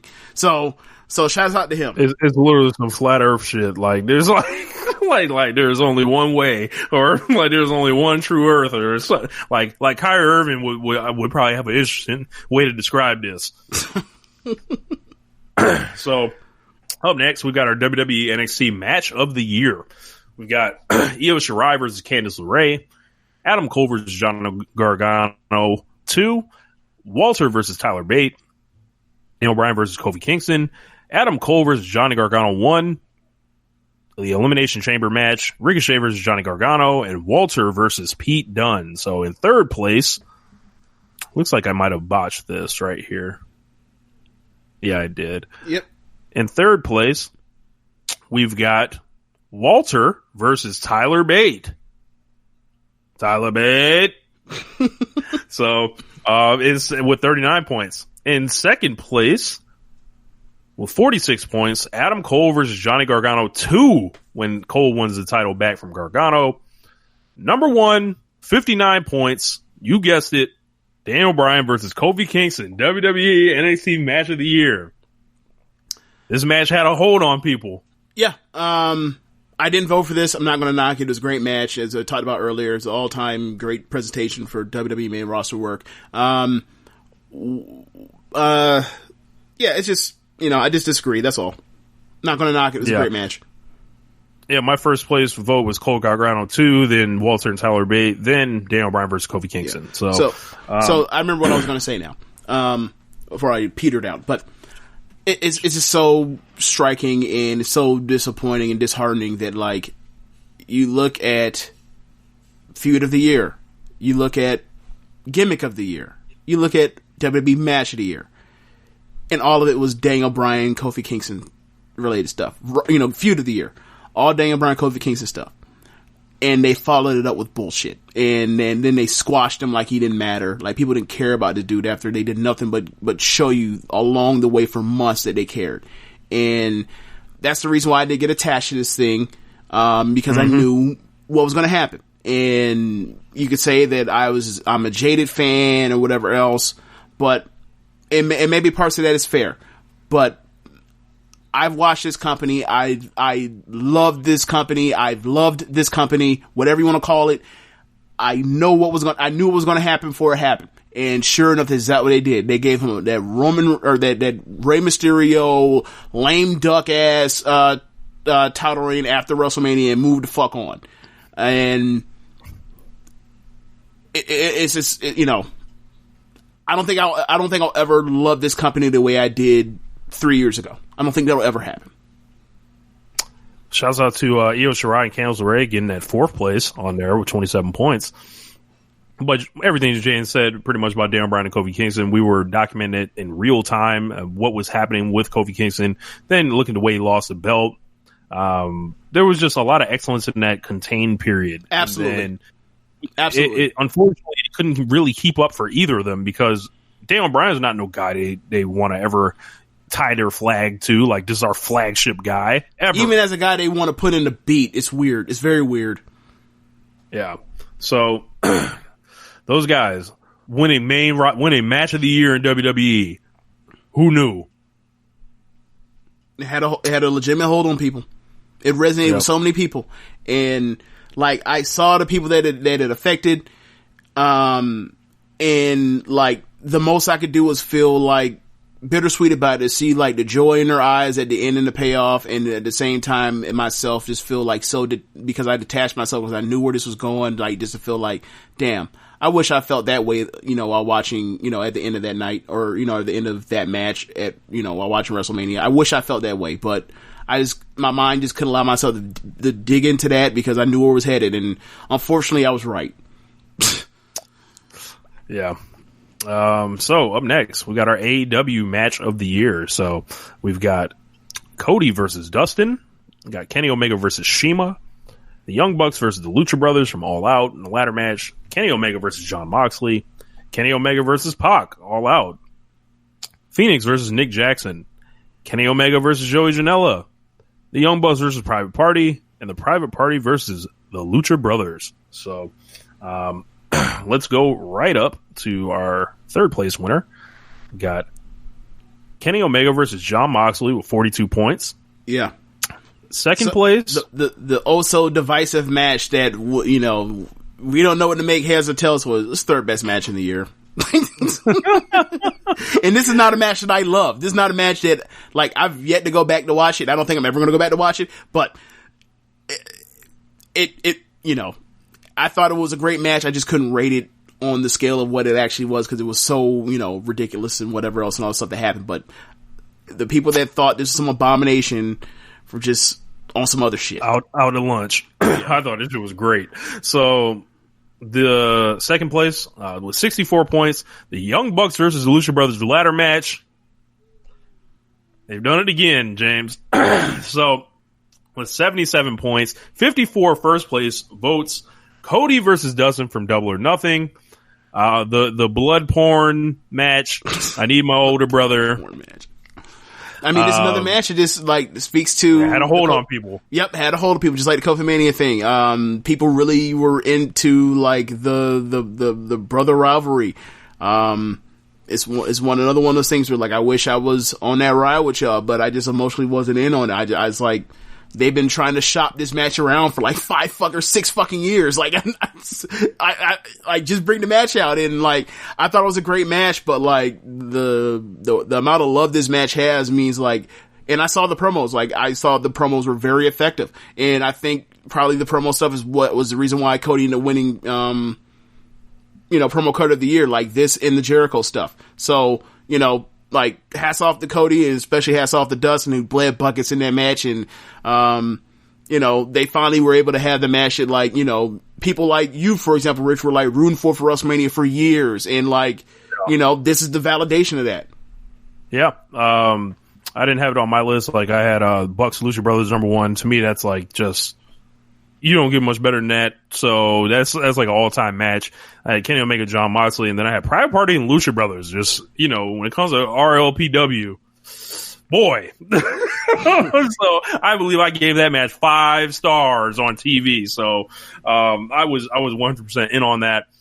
Yeah, I think, Young Bucks ladder match was #1 for me. #2, I had Nick and Matt, and then I can't remember what my #3 was. You mean Phoenix and Nick Jackson you had? Yeah, that was my #2. Yep. Yeah, a lot of interesting stuff there. Bucks and Private Party, also at 26 points. Looks like they finished 4th. So, let's see. Up next, we've got our New Japan match of the year. So, let's go. Let's go. The pinnacle. Let's fucking do it. Yes. Oh, man. We've got Kenny Omega versus Hiroshi Tanahashi.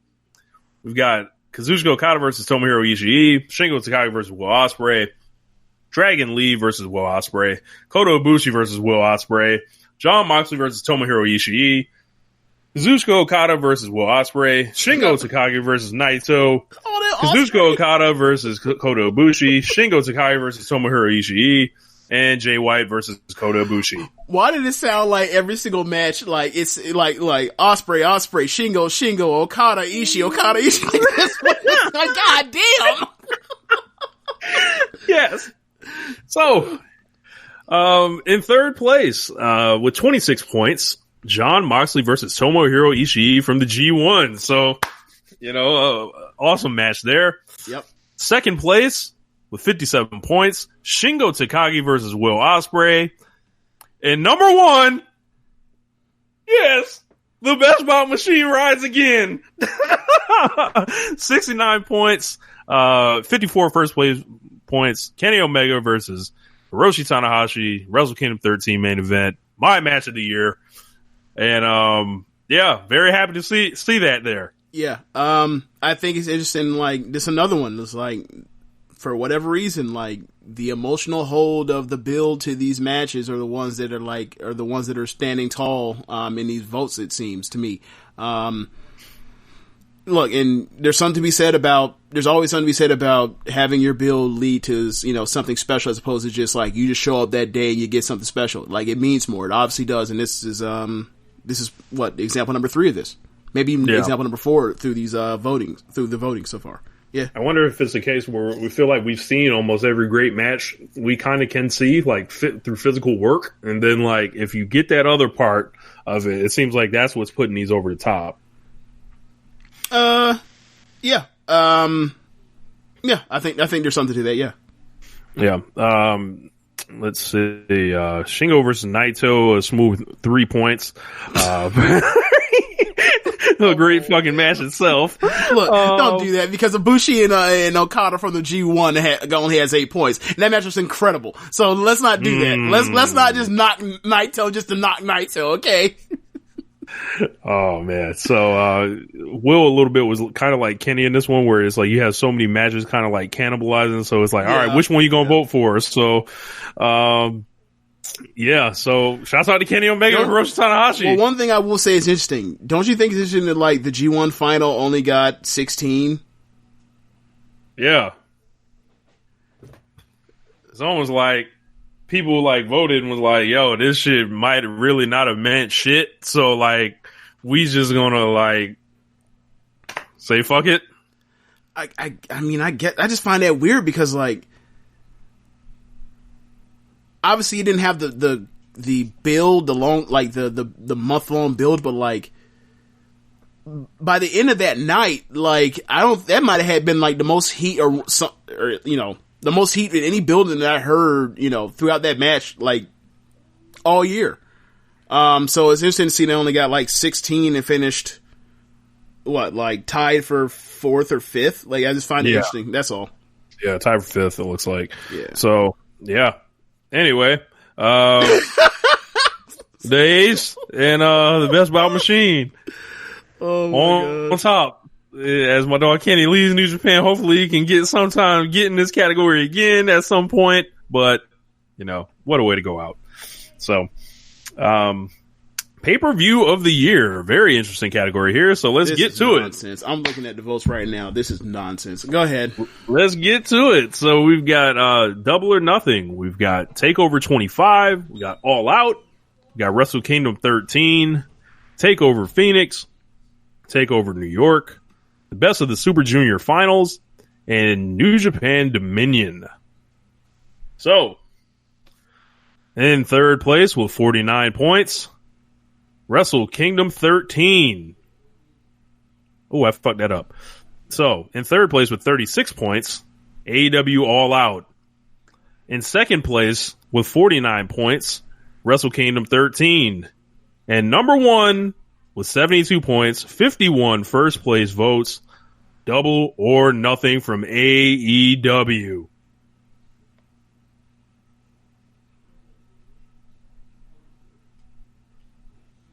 Thoughts, sir?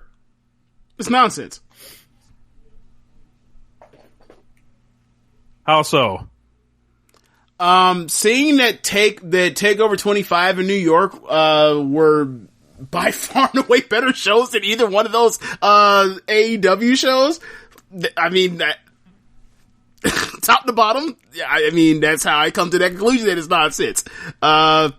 You can go match to match on any of them cards. None of them shit stack up to TakeOver 25 or TakeOver New York. Double or Nothing had a feeling in wrestling like nothing else is created for it. Cool. All the takeovers are typically the same. Like, okay, they're great. So what's your explanation for? Great. So if that's the case, what's your explanation for the other one also making it? Like I can like Double or Nothing. See. I get that. Look, Double or Nothing. I get it placing. I don't get All Out placing. I don't. Well, you got the shocking Kenny Omega and Pac match on there. You've got that crazy ass ladder match. You got Jericho winning the championship, first champion being crowned. In what kind of match? There was in a good or great match. In a good match. Okay. Big moment though. You already know where I'm going with this. Like, we have two matches that you just described that would have deserved and merited being on one of those two takeover cards, or either one of those takeover cards. It's fine. Like what you like, but if your whole thing is like, I really enjoy wrestling or storytelling or whatever else, like I get Double or Nothing. I don't get Double or Nothing. I don't get All Out. It's fine. Yeah. Whatever. Like, they're all great shows, but nah. I think TakeOver is like suffering from like we've seen it, as great as it is. Like, we've seen it. So we never seen Wrestle Kingdoms? I mean, they did something different this year, Wrestle Kingdom, regardless of like how we felt about it. This wasn't this year's Wrestle Kingdom. This was last year's Wrestle Kingdom. This is Wrestle Kingdom 13. Correct. What did they do in Wrestle Kingdom 13 that was so different from the other Wrestle Kingdoms? Well, Wrestle Kingdom 13 was like a big like thing with Hiroshi Tanahashi, and then Kenny Omega's last main event, the Exodus of the Elite, a huge shock of Jay White and Okada in the Dome. Chris Jericho and Naito having a very underrated what was the shock? match. Was the shock that like the wrong person won and they had a disappointing ass match for Okada in the standards in the Dome? Is that the shock? He won in 15 minutes. That was the shock. The in a not great match. That was a barely great match. Okay. That was a big thing. And then Naito and Jericho, one of the most underrated matches of the year, Absolutely. even though it was fucking great. Yes, it was. And then Ishii and Sabre up and down the show. In a 12-minute sprint that I probably gave 4.25. But yeah, it was a great match. I don't disagree. Right. And, the thing is, there's like 4 or 5 takeovers a year. There's one Wrestle Kingdom. So I just think they're bleeding over, and then it's just becoming a match company that, like, this is what we do. This is it. It's really fucking good. But they're just not hitting. They're just not hitting with people. My point is, I understand Double or Nothing. I even understand Wrestle Kingdom. I don't understand All Out. I just don't.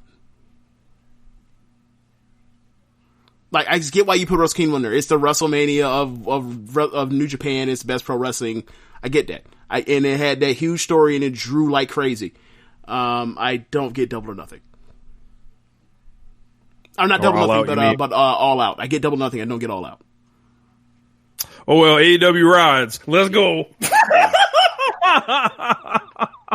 Have fun watching those back to back and see which one's better shows between all 4 of those, whatever. Good luck. Hey, man, like Kobe said, we move the game forward over here. So, up next, we got the Rocky Dive failure of the year, the worst long-term direction of the year.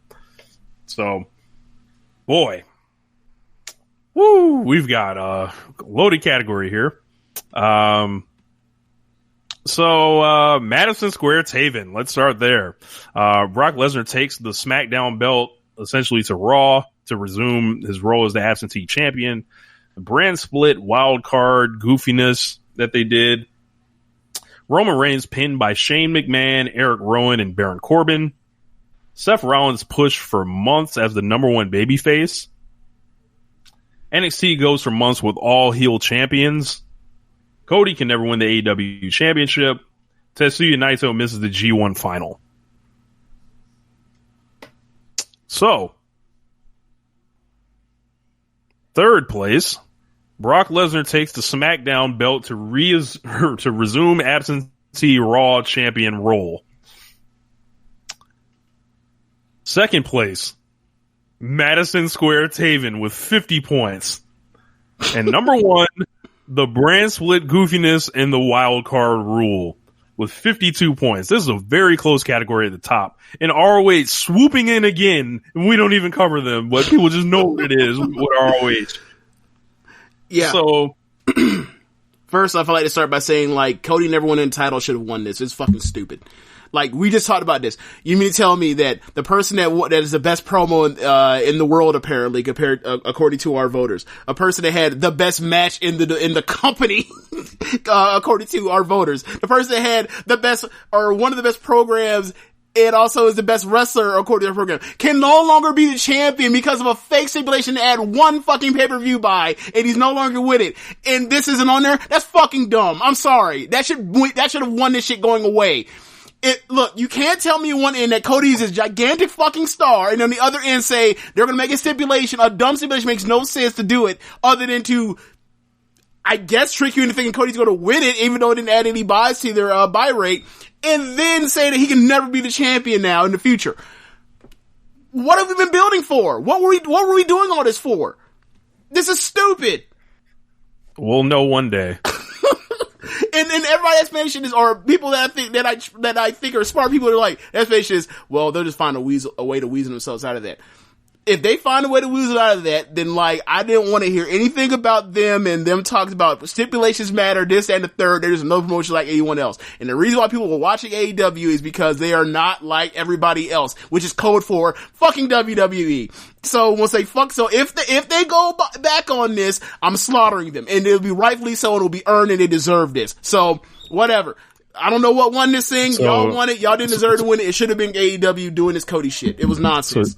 So James is mad at this a lot more than everybody else on this. So because the whole point is AEW wants to build their stars, right? The whole idea is make stars, right? What do you mean? Yeah, I mean that should be everybody's goal, but you just put with Cody after that build, after because that incredible Ellis Island promo we just talked about earlier.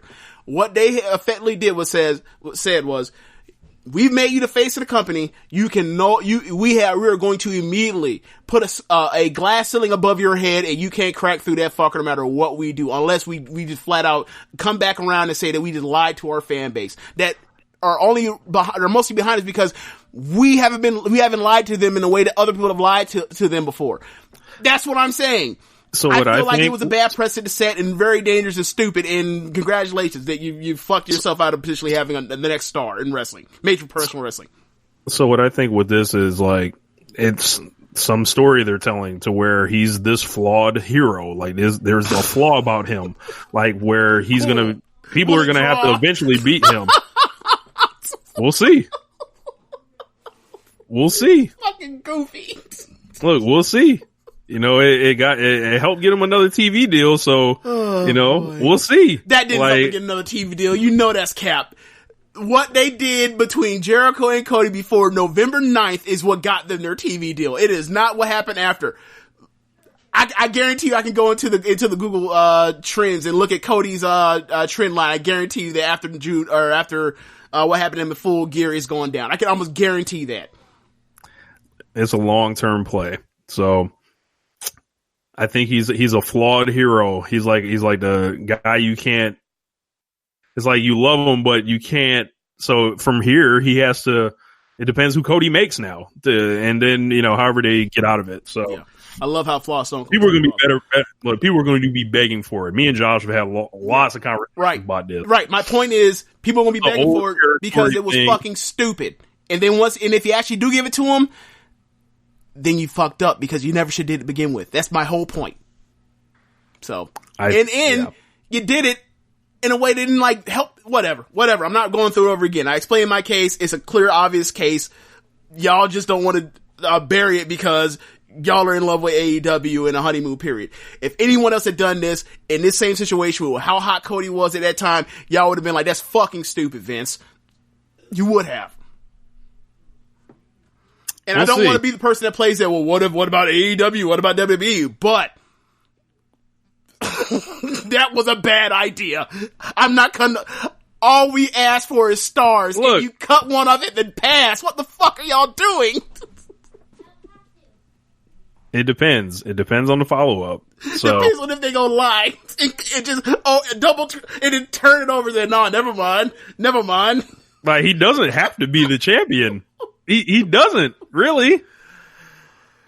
Oh, man. Like, they should never do the stipulation. They should have had Jericho beat him, and they should have had Cody come back it's 9 months, a year later. And then you could have put belted Cody. And everyone would be like, look at the long-form storytelling. Look how that dude built himself up huge. He failed and he came back. The way we talk about Naito at Wrestle Kingdom just now. The way we talk about Mayu Iwatani. The way we talk about all these stars that go after it, lose, and then come back even hotter because the second time around, like, people really, really, really want it. Johnny Gargano, I guarantee it will work.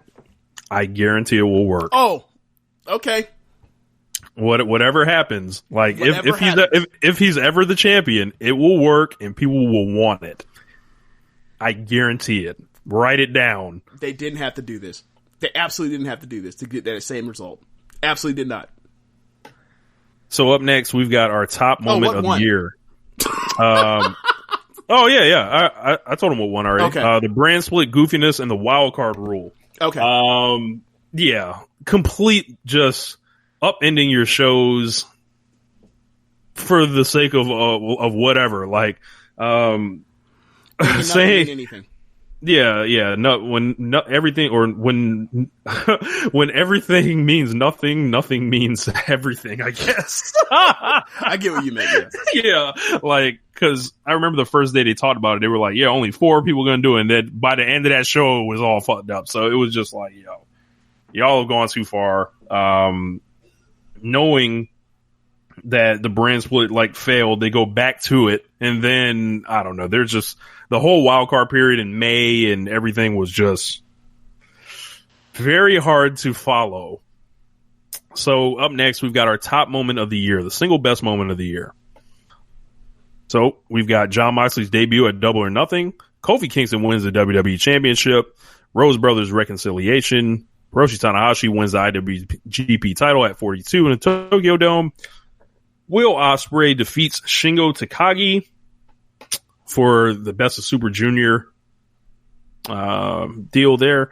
Kazuchika Okada wins the IWGP title in Madison Square Garden. Mayu Iwatani wins the red belt. Johnny Gargano finally wins the NXT title. Hiromu Takahashi returns, and Roman Reigns returns. So, third place with 32 points. I need my older brother. Oh, come on. The Rhodes Brothers reconciliation. Right. Third biggest moment of all the professional wrestling according to our voters, but he can never be fucking champion. What the fuck? So stupid. I'm not going to do it again. Let's go. Let's go, man. Let's go. Number 2. The second place, 52 points. Jon Moxley's debut at Double or Nothing, of course, got in the ring, started brawling with Jericho and Kenny, and it was just a where were you type moment when he came out. Number 1 with 86 points, top single moment of the year, 66 first place points. Kofi Kingston wins the WWE Championship.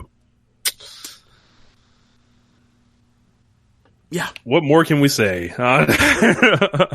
All-time great moment. All-time great moment. Yep. So everything else on that was pretty much way lower. Would have liked to see Roman Reigns return, do a little better. Guess not. Jesus. Yeah, I guess y'all said fuck his neck and fuck that cancer, apparently. Jesus. So, heartless motherfuckers. Like, God. Yeah. Oh man. Let's see. Up next, we've got our creative success of the year. So we've got the Wednesday Night Wars, got Kofi Mania. Once again, Chris Jericho is the first AEW champion. Jay White and Kenta's Bullet Club, Kenny Omega and Hiroshi Tanahashi's Wrestle Kingdom program, Double Gold Dash, Tokyo Cyber Squad, and Rhea Ripley's NXT Championship push.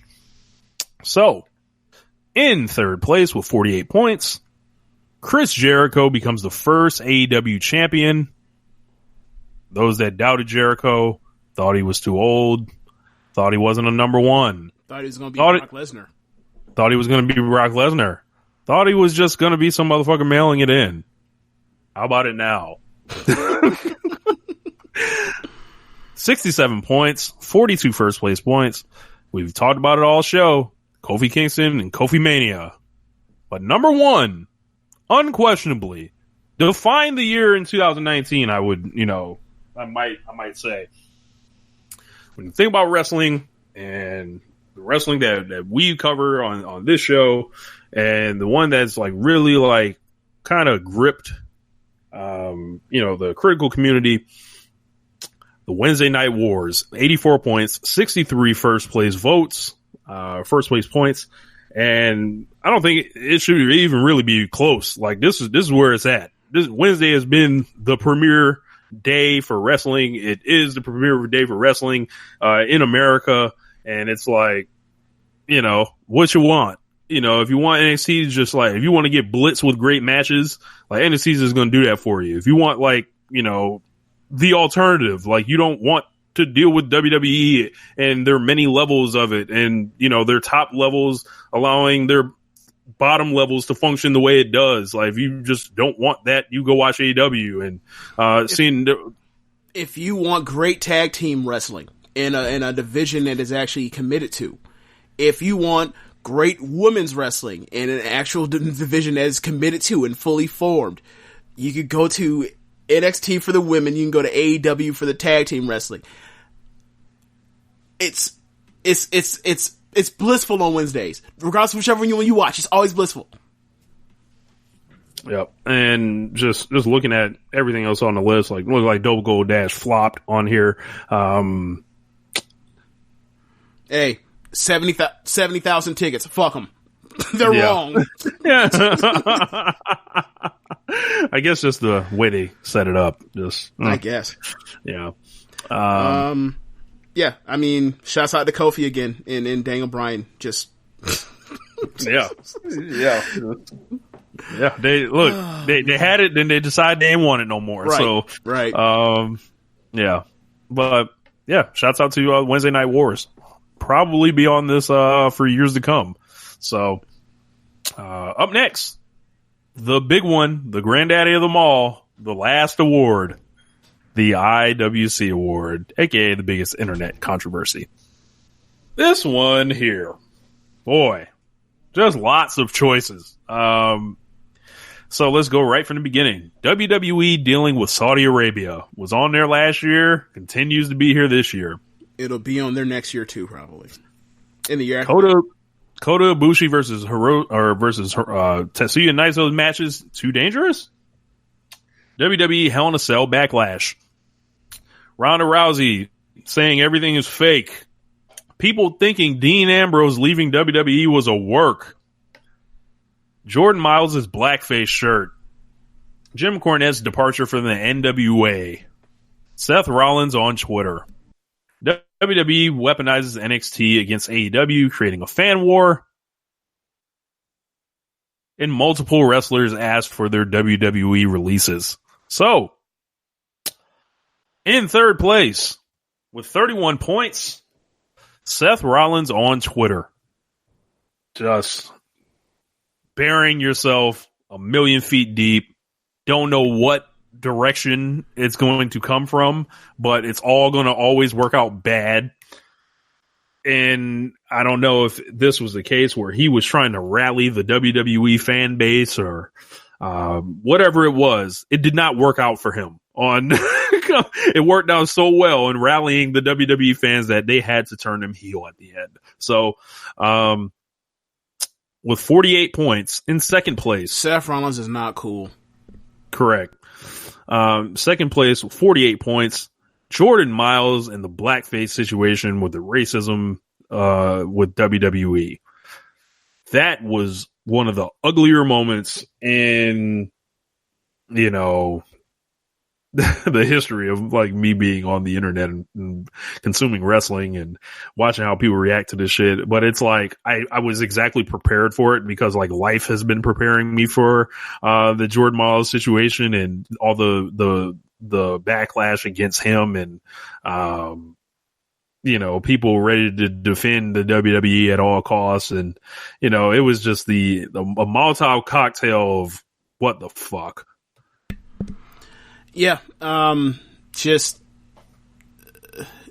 you see the shirt and you're like, wow, that's clearly and obviously blackface. And then like it goes from there to like people effectively saying, yeah, but so what?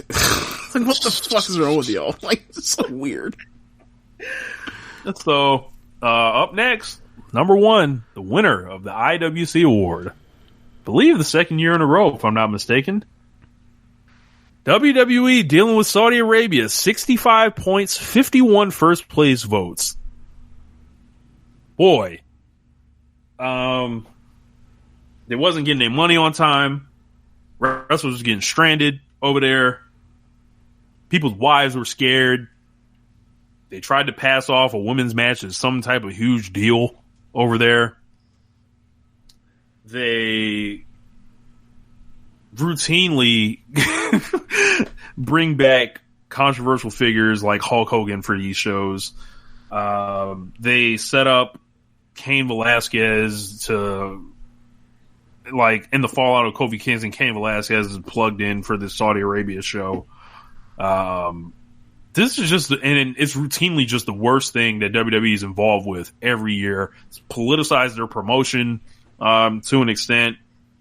And it's just like, you look at all the failing metrics, and as the years go on, the more important this shit is going to be. Yeah, it's I mean, this is what they're going to rely on. And, they started double dipping, and who knows what happens in the future. Maybe they start triple dipping to make this work because, they have to pay more and more salary than they were expecting to pay. They thought they were going to keep salary low, and then AEW happens, and now they got to pay people more closer to what they're actually worth. So, they're going to have to rely. They're going to have to rely on, stuff like this. And, like, that dude's not going to be undead. he's going to continue to be dead, and he's going to continue to be a thing. And once you have stories about like, the plane being stopped for whatever reason, like more of this goofiness is going to attract more negativity from the fan base. It's like, it's one thing when it's like, it's some reporter that people don't have some attachment to. It's another one when it's like a group of people that you watch on a weekly basis getting fucked with, and and some of them are concerned for their own safety. Like, hopefully there's no more crazy stories surrounding Saudi Arabia and this shit or whatever else, so they can do their shitty shows, get their blood money, and get the fuck on. Right? Like, that's the best case scenario, and that's what I hope. Yeah. And that's what I hope is like, look, if they're going to continue to do these shows, hopefully there's no more controversy, there's no more planes being stopped on tarmac, there's no more people being stuck in hotels or what have you. There's no more having to, rush to get the developmental onto the main roster to try to cover for the fact that like they can't get their talent back in time, and when they should have had plenty of time to spare. So hopefully there's no more bullshit around these Saudi Arabia things, and hopefully like this, I don't want to say dies down or whatever, but like, there's no more controversy after this beyond what we already have. Yeah, I think voters got it totally right here, and there's a lot of like shit that caused like outrage, and there's shit that didn't make it on this list, like quite frankly. But Cornette leaving the NWA was a big thing that happened. Dean Ambrose and him, people thinking, him leaving as a work is just such a foreign concept to these fans that, someone might not want to work for the WWE, and just the rejection of wrestling reporting and everything just manifesting itself right there. Ronda Rousey exposing the business for a lead up, saying everything was fake. I don't think I got the kind of love it should have on here. And the backlash of Hell in a Cell after that fucking shit show they served us. Just a lot of shit on here that was, fortunately, if you saw it, you knew what was going on. But hopefully you didn't let some of this stuff like kill you too much. So, but yeah, this was unquestionably like, him being in Saudi Arabia and everything around it was just like, that's, and then WWE weaponizing NXT against AEW. That's a fucking huge one. It's a war that they started, Yeah, definitely. So that's the end of the awards, right?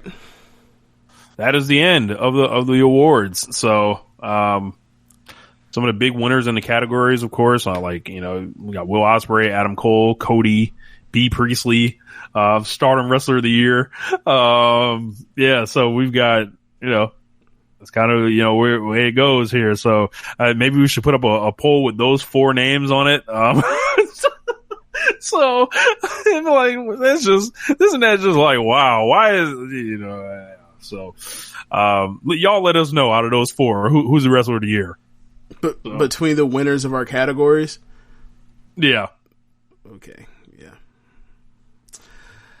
Oh man. Okay, so now that we're done with that part, this is time for this new edition of the award show that we're adding, where we are going to talk about me and Rich are going to take turns talking about our 10 favorite matches of 2019 throughout the world. So I'm going to have Rich go first with this number 10.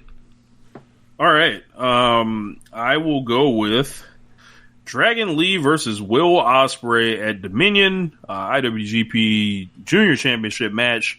Days after Will Ospreay runs it with Shingo Takagi, rolls into Dominion, looking like the IWGP title is all but his. But there was a guy named Dragon Lee waiting for him, who also is no slouch himself. They have an electric, I want to say 21-minute match, 5-star match, anywhere you want to name it. Loved it. Yeah, for me, number 10, out of AEW, the Young Bucks versus the Lucha Bros in the ladder match of death for the AAA tag titles. I thought this match had some of the, this was not a match that, when there's like these spot fest type matches, all I want is a simple story of, mostly what I'm looking for is a simple story of, 1, are you trying to win the match? And 2, is the violence or spots escalating?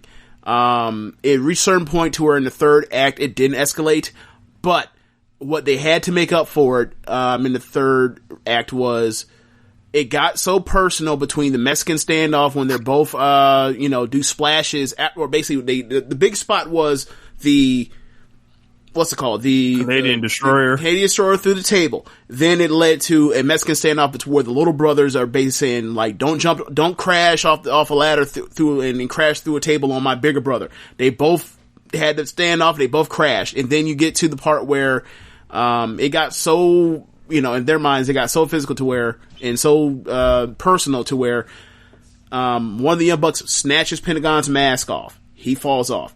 And then, I think it was Matt.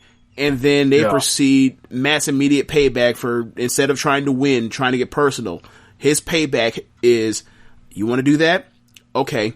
We're going to fucking, combo package power drive you on a ladder bridge and fucking murder you. That's what you get for going over the lines of fucking with someone's mask. How dare you? You're fucking dead. We win the titles. Fuck you. So it didn't peak with that spot, but they had storytelling elements on the back end to add to where it took from emotionally from the crazy physical stuff in the ring. So they did a great job.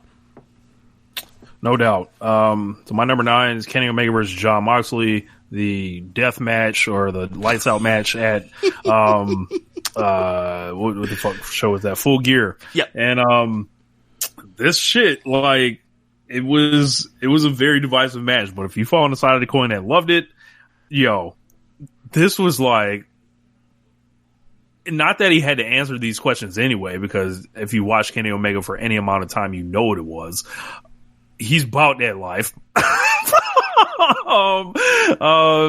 Jon Moxley just like showed up and was like, whatever he had to get out of his system with having these crazy ass matches, I think he achieved it.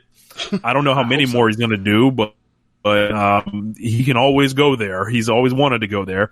And this was like, if you want to do like a deathmatch brawl, but like still have wrestling elements and, just set up all these different like creative callbacks and, just gruesome stuff too in there, and just watch two people just kick the shit out of each other and storytelling elements and, a big fight feel, main event atmosphere. This was like fucking great. Yeah, number 9 for me, Candice LeRae versus Io Shirai, NXT TakeOver Toronto 2, from I think it's August 10th.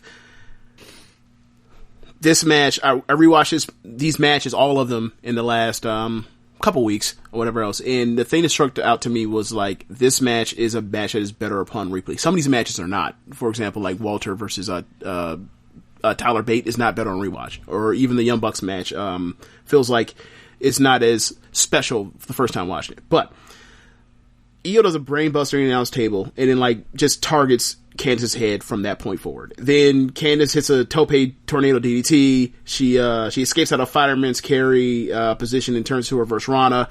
Io does a Spanish fly. Io does a moonsault. Io snaps and gives her these 12-6 palm strikes, hit the back of the head and slaps on a Koji clutch, and then like she traps Candice's arms where she can't like tap out. Just like passes her out for the pain. It's like they told a consistent story throughout the whole thing. She was targeting her head, beating the hell out of her. It was brutal. Candice got her time to shine with certain big spots or whatever else, and at the end, Io wins by being ruthless. That's how you make a new character and take her on the way. And it's like, no wonder she is the most over woman in NXT. Yeah. Up next, we've got Jon Moxley versus Tomohiro Ishii in the G1. When Jon Moxley went to AEW, I was praying he was in the B block, because we know who's in the B block. That's the Ishii block, We're like, we know where it's at. And they delivered 100%. Ishii's one of my favorite guys. I love what Moxley did this year, and this was just brilliant. Just Air Ishii, Moxley showing just this ruthless side of himself and showing he can hang with like the best in the world, and I fuck with it big time. Yeah. Number 8 for me, same match. Jon Moxley versus Tomohiro Ishii, night 6 of the G1. Just an incredible match. It's just so jarring to see Ishii sell for somebody just immediately like that, and then like from there he reaches a level of desperation where he fights back or whatever else. It starts no selling and just awesome, and it's another great Ishii match, but it's an added element of this new person he's never wrestled before, and to see Moxley flat out for so much of that match beat Ishii's ass from pillar to post, take him over to the east or west side and have him bash his head into it. It's like there's a rite of passage in Korakuen Hall to smash someone's head into the east or west side, or even their hand or whatever else. So it was awesome. And as you said, Air Ishii, he reached such a level of desperation where it's like, I gotta smash through this, I gotta fly through the air to beat this dude. And the headbutts is just such a great match. Rich, number up next, I've got Shingo Takagi versus Tomohiro Ishii for the G1 Real Man Wrestling, and just sounding off slaps, chops, two dudes that ain't no taller than like Chris Paul's towering over both of these dudes, and like and Chris Paul's short, so yeah, man, like. I don't know how you do better than this. This is real man wrestling. So if you're a real man, you should like this match. If you're not a real man, you should like this match. This is great. Number 7 for me, Arisa Nakajima versus Nanae Takahashi for the Seedling Beyond the Sea singles title. It's also a hair versus hair match. It's from I believe it's November 2nd. This is a match that, shout out to Joshi City's Twitter account, because they said that these two put on this match, and I had seen Nanae Takahashi. She's probably the person that I would put highest on the list of someone that some person that was a star or legend in the business or whatever else that I had not seen until this year, and now I know how awesome they are. She's probably number one on this list.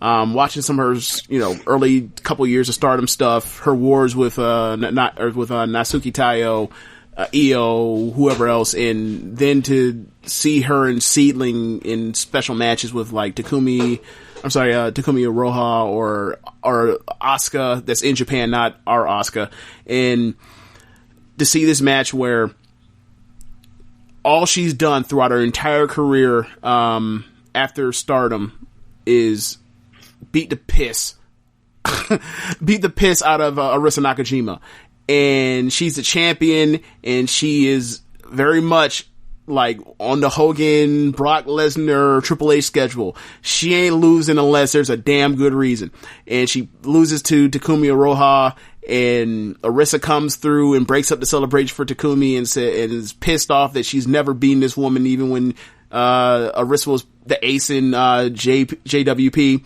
And she gets the match with Takumi. She becomes a champion, but she's never beaten Nanae. And Nanae wants her belt back. So they put it on the line. You want a title shot? Hair versus hair. And they go out there and they have a fucking war. It is every bit as brutal and vicious as any Shingo match from last year. The wrestling is as crisp as anything else you'll see. There's a segment, there are two different segments that like stick in my mind of like, this is some of the best wrestling I've seen this year. This is the best women's match I've seen all year. It's nothing even compares. When I first watched this match, I immediately thought 4 3/4 without knowing any of the story I just explained with all the stuff through their careers. After that, after seeing, Manami Toyota and Toshiya Yamada in the ring, and it's basically it's a storyline to pass down through, their previous 92 hair versus hair match. Like, I don't know what the fuck I was thinking by not giving this thing 5 stars. It's an incredible match. It's one of the best matches of the year. If you haven't seen it, please watch this thing. If you are a person that's into strong style wrestling or New Japan Pro Wrestling, this match would have been a match of the year contender in that promotion. It's an incredible match. I can't speak enough to it. This is the best. This is the only match that I put on this list that was not from one of the 5 promotions that we cover on an almost weekly basis in One Nation Radio. I think it's that special of a match. Yeah. Up next, I've got. This is tough. Looking at it, I'm going to go with Kazuchika Okada versus Will Ospreay from the G1. The world wanted Will Ospreay to win. Dave Meltzer wanted Will Ospreay to win. bro. Like, he was on this crazy roll, and it would have made sense to set up for, England later on. That Suzuki ended up getting that match. But this was really, really, really fucking great. And it was like the day, like, there's another match between these guys coming. And when that happens, yes, sir. Yeah. Yes, sir. Like, he's the one that's going to push Okada to be great in the future. To win, whatever Okada may lose physically over the next, amount of time. Like, he's going to find it to fight Will. So, this was like a crazy closing sequence. I remember that. And, it was just like watching Masters of the Craft, modern, like, everything you're looking for, like, in wrestling. That it was right here. Yeah. This is 6, right? Yeah, that was my 6. Okay. Number 6 for me. Mayu Iwatani versus Kagetsu red belt match. Christmas Eve for the year-end climax in Stardom. This end of an era. It's the two best wrestlers in the company. One is the head trainer, and she is a day after this match is announcing her retirement and is out the door after, her protege is also retired at this earlier in the same show. And Mayu and Kagetsu have a history of great matches, and I believe they went out there and put on their best performance together ever.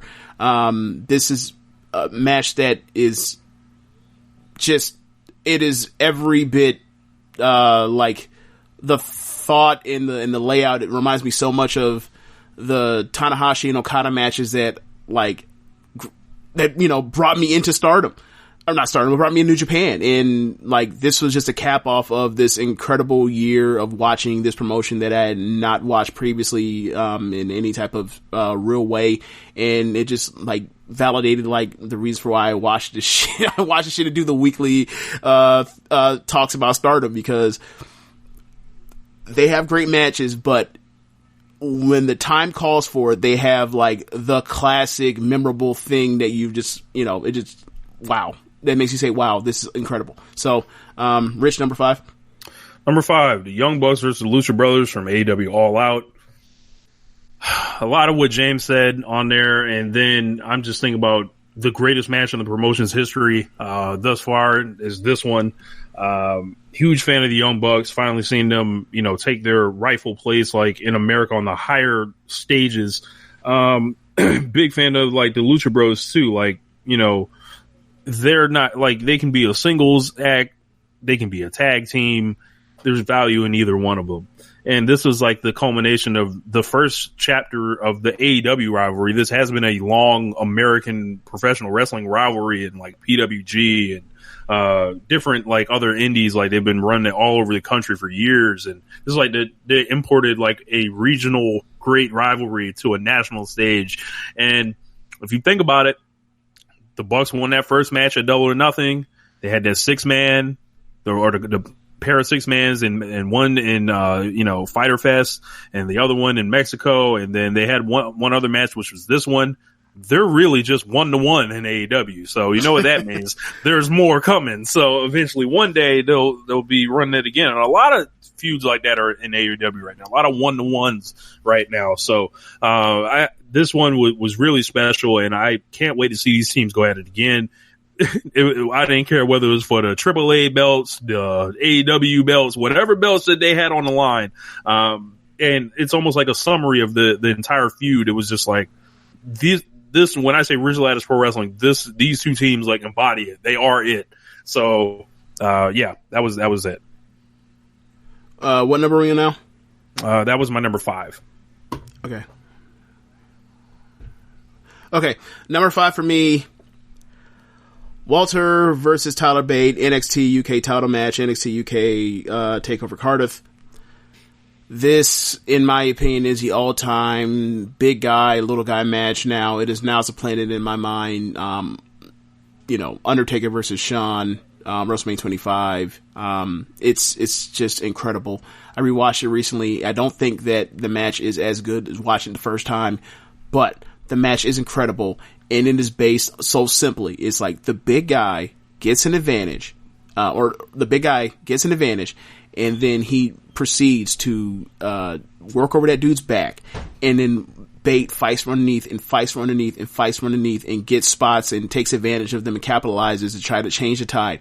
And every time he gets some type of ground, some type of momentum going, every time Walter chops that back or chops shit out of him and cuts him off, and then you just want it more and more and more with Bate. And then we get to like the last 10 minutes of that match or 15 minutes of that match, and it's just incredible. The crowd's on his feet the whole time, just living and dying with this small dude to overcome this fucking Neanderthal giant.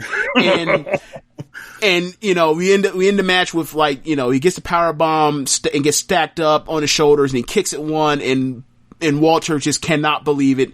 And we that was the last bit that he had of resiliency, and just Walter just, you know, clotheslined the last of the fire and just turned the lights out and won the match. And you're just like, I don't want anyone to ever beat Walter in NXT UK ever. Bury him with that fucking belt. Number 4, Walter versus Tyler Bate. Yeah, man. I remember watching this. It was like, this match was great for a really long time, and then it just went to another level. Yes.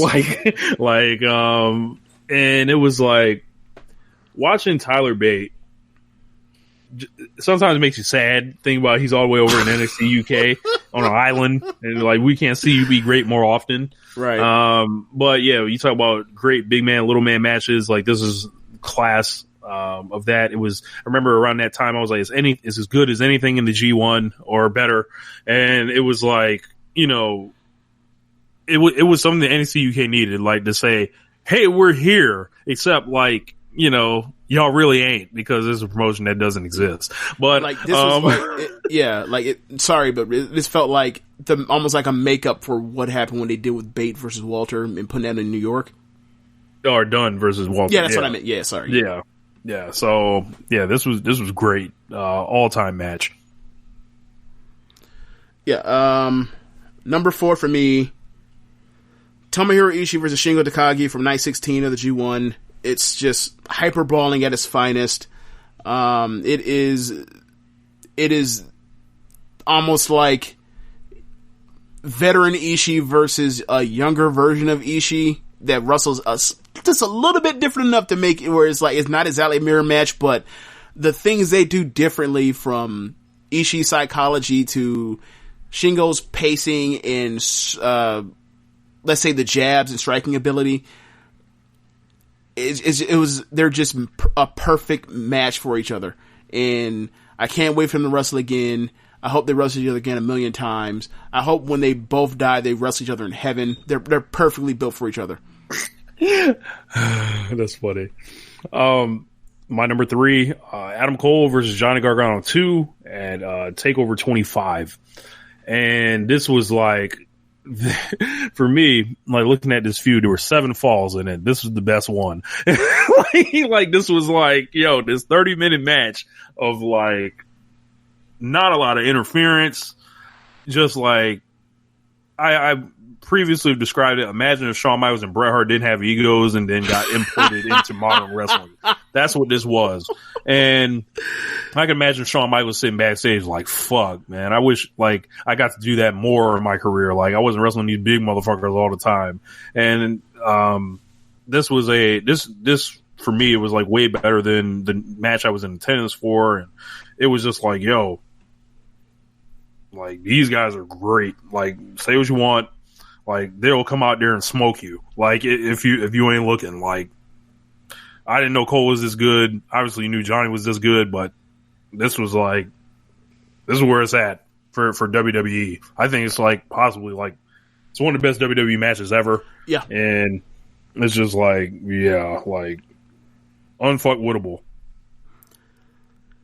Yeah, number 3 for me, Will Ospreay versus Shingo Takagi, best Super Junior final. I think it's Sumo Hall. It just incredible storytelling throughout that whole thing. You have, and it's a story that, like, probably shouldn't work. Like, you have this unstoppable force going, just like a hot knife through butter through all the competition on his side. And on the other end, you have Will Ospreay, and they just wrestling back and forth. And it's like, can this dude stop this stop this unstoppable thing. And machine throughout the whole match, he just keeps coming and like, they have some of the best exchanges in wrestling, and sequences in wrestling throughout all the year. Like, maybe the best. Like, there are 2 or 3 of them in this match, and they're just incredible.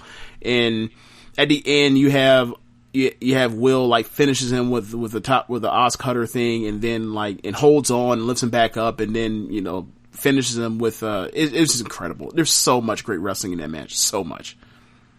Yeah, I already know where I'm going with it. Number 2, Will Ospreay versus Shingo Takagi. What James said and more. Rich Ladd's Pro Wrestling, the best of junior heavyweight match of all time. You're never going to find dudes like lining up the way they were to meet on that day, like with the build and who they were at the point in their careers. Like, I don't know how you're going to line that up too much more often. Yeah. And, yeah, like Will, you think it's like, if you didn't think Will was great, he was there. If you didn't know who Shingo Takagi was, and you were like, he wrestled in this smaller promotion, and you weren't quite sure, but even though New Japan was telling you every step of the way, because the man had literally been protected for months and months and months and never losing, yeah, can't fuck with them dudes. Like, when it comes to in the ring, like, that's where it's at. Yeah. Like, Shingo from, like, I did not watch a Shingo match until this year. And it's like, yo, how high this dude already, like, in the current running, like, that high on my list of favorite wrestlers in the world currently. Like, he shot up like a comet through the sky. It's crazy. Number 2 for me, Russo Ishii versus Tam Nakano, white belt match, Stardom from the June Korakuen Hall show. It's the best storyline in Stardom. It is one of my favorite storylines of the year. There are 2 people in a faction. One person is a solid mid-carder in the company. The other one is a person returning but is a geek.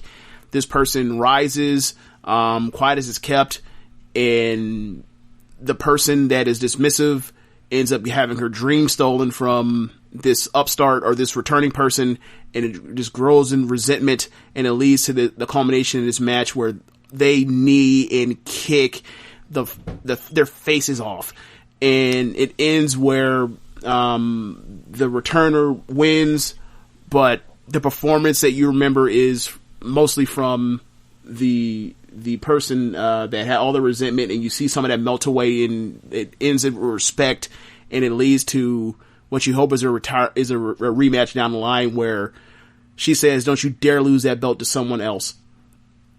And it's all the emotion, and like this was like the first Stardom match that I saw that I was like, yo, like, I think I'm sticking with this company like for a long ass time. Mm-hmm. Yeah. Number 1, Wrestle Kingdom 13 main event, Kenny Omega versus Hiroshi Tanahashi.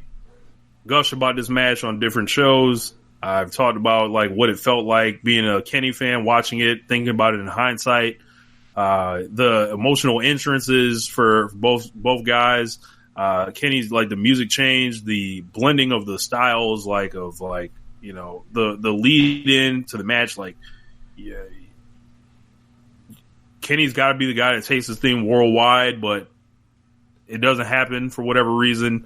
He's gone from the company. The Ace rides again, all blended in one, selling out the Dome. It's just like a very special match, and I'm a huge fan of Hiroshi Tanahashi. I marked out like a child when I met him, like last week again, second time. And it's just like, yo, this is like another career peak for him. Another Dome main event for Kenny, and it was like, yo, if that's Kenny's last, like, Wrestle Kingdom, whatever, it's like, what a way to fucking leave. Wrestle Kingdom wasn't the same without Kenny Omega. I don't care what anyone says. And it was like the last, like, the last act of the Best Bout Machine, essentially, and I love that match, for all those reasons. Like, you go out there and you lose clean in the middle honorably to, a guy that, like, earns your respect. And I think Kenny earned some of Tanahashi's respect by doing it Tanahashi's way in the match. And Tanahashi had to resort to, a lot of shit that he said he wasn't about to put this guy away.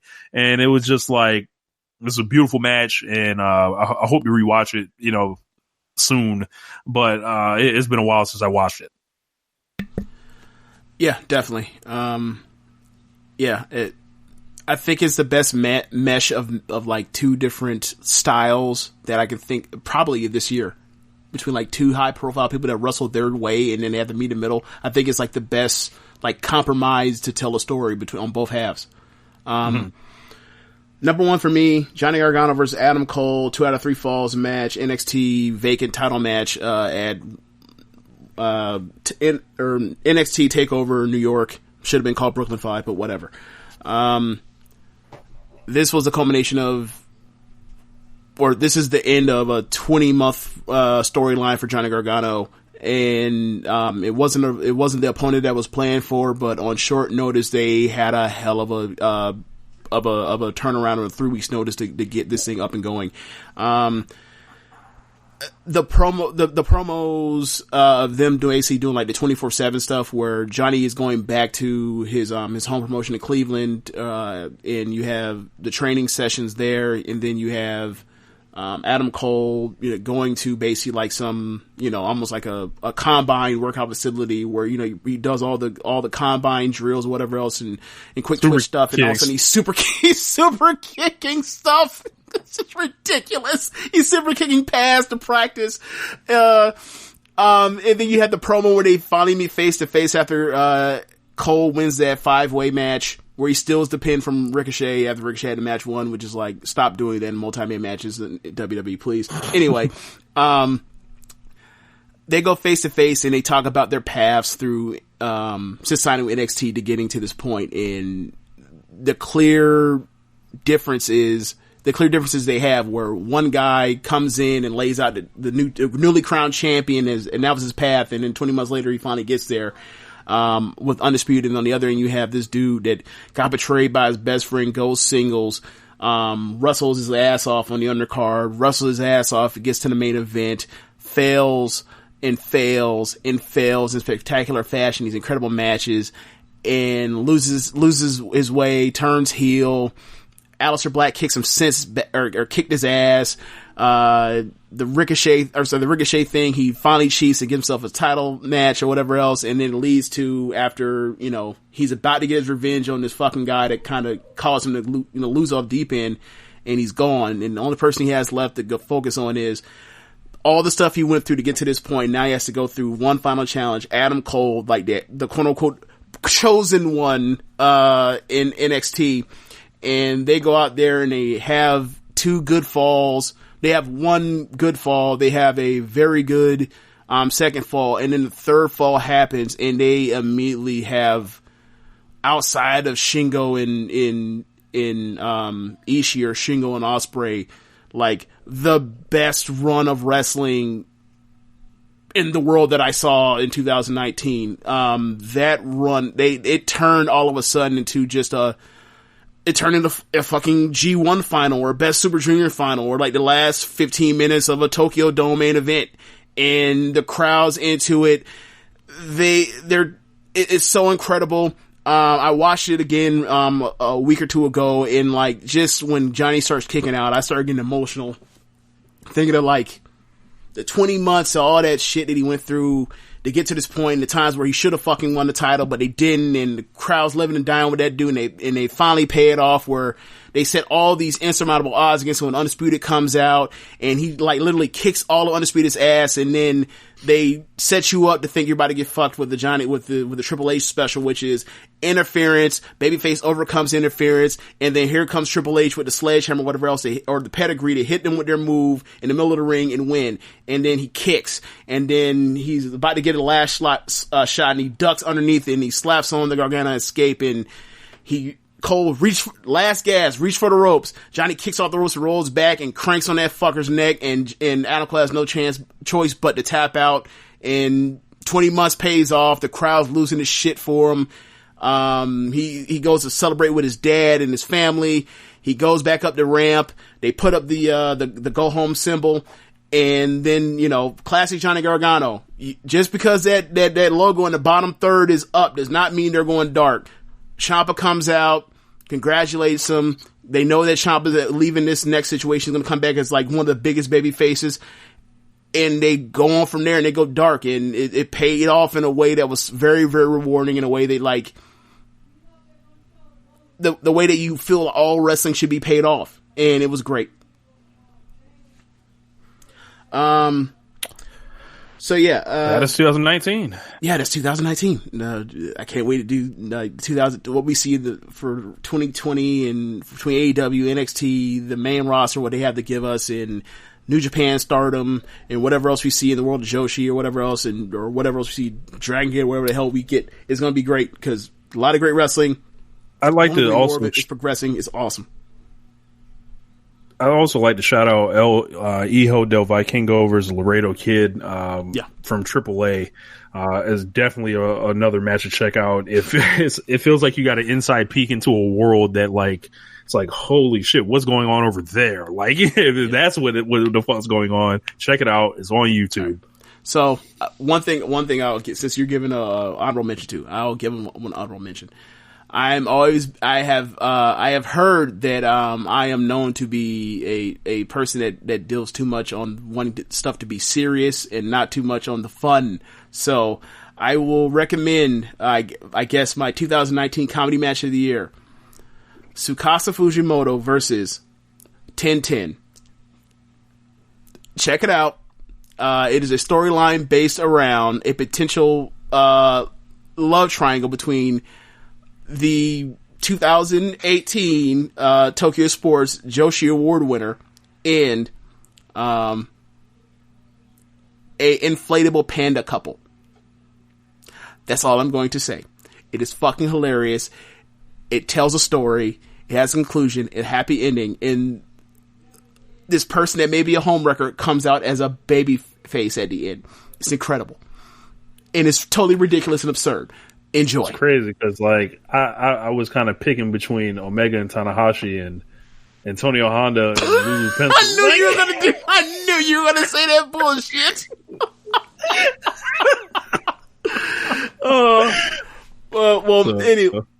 Yeah. So Tanahashi and Kenny just edged them out. Okay. So now that we mentioned all the matches from 2019 and even honorable mentions, I'm going to throw to our top 10s from all our contributors from this project at the beginning of the year, or the end of the year, for going over the 2019 for different promotions, from Stardom in New Japan to NXT to /WWE to AEW. That's Jeremy, that's Imp, that's Floyd. Amy, unfortunately, I made a mistake and did not get a chance to record her, and we couldn't make it up in time. But eventually we'll come around and be able to figure something out. But that's also Dylan Fox, and like I hope you guys enjoy. And if you enjoyed those shows and enjoyed our year-end project for 2019, I hope you check this out and listen to their passion, the same passion that we have for professional wrestling 2019. And if there's something that that you didn't check out or whatever else throughout the year, and you have some time, maybe go check out the match they suggest, because they watched a lot of great wrestling this year just like we did. And if there's something you missed out on, it's something you should check out and give it a look. So I'm going to go ahead and throw there. Thanks for listening. Peace.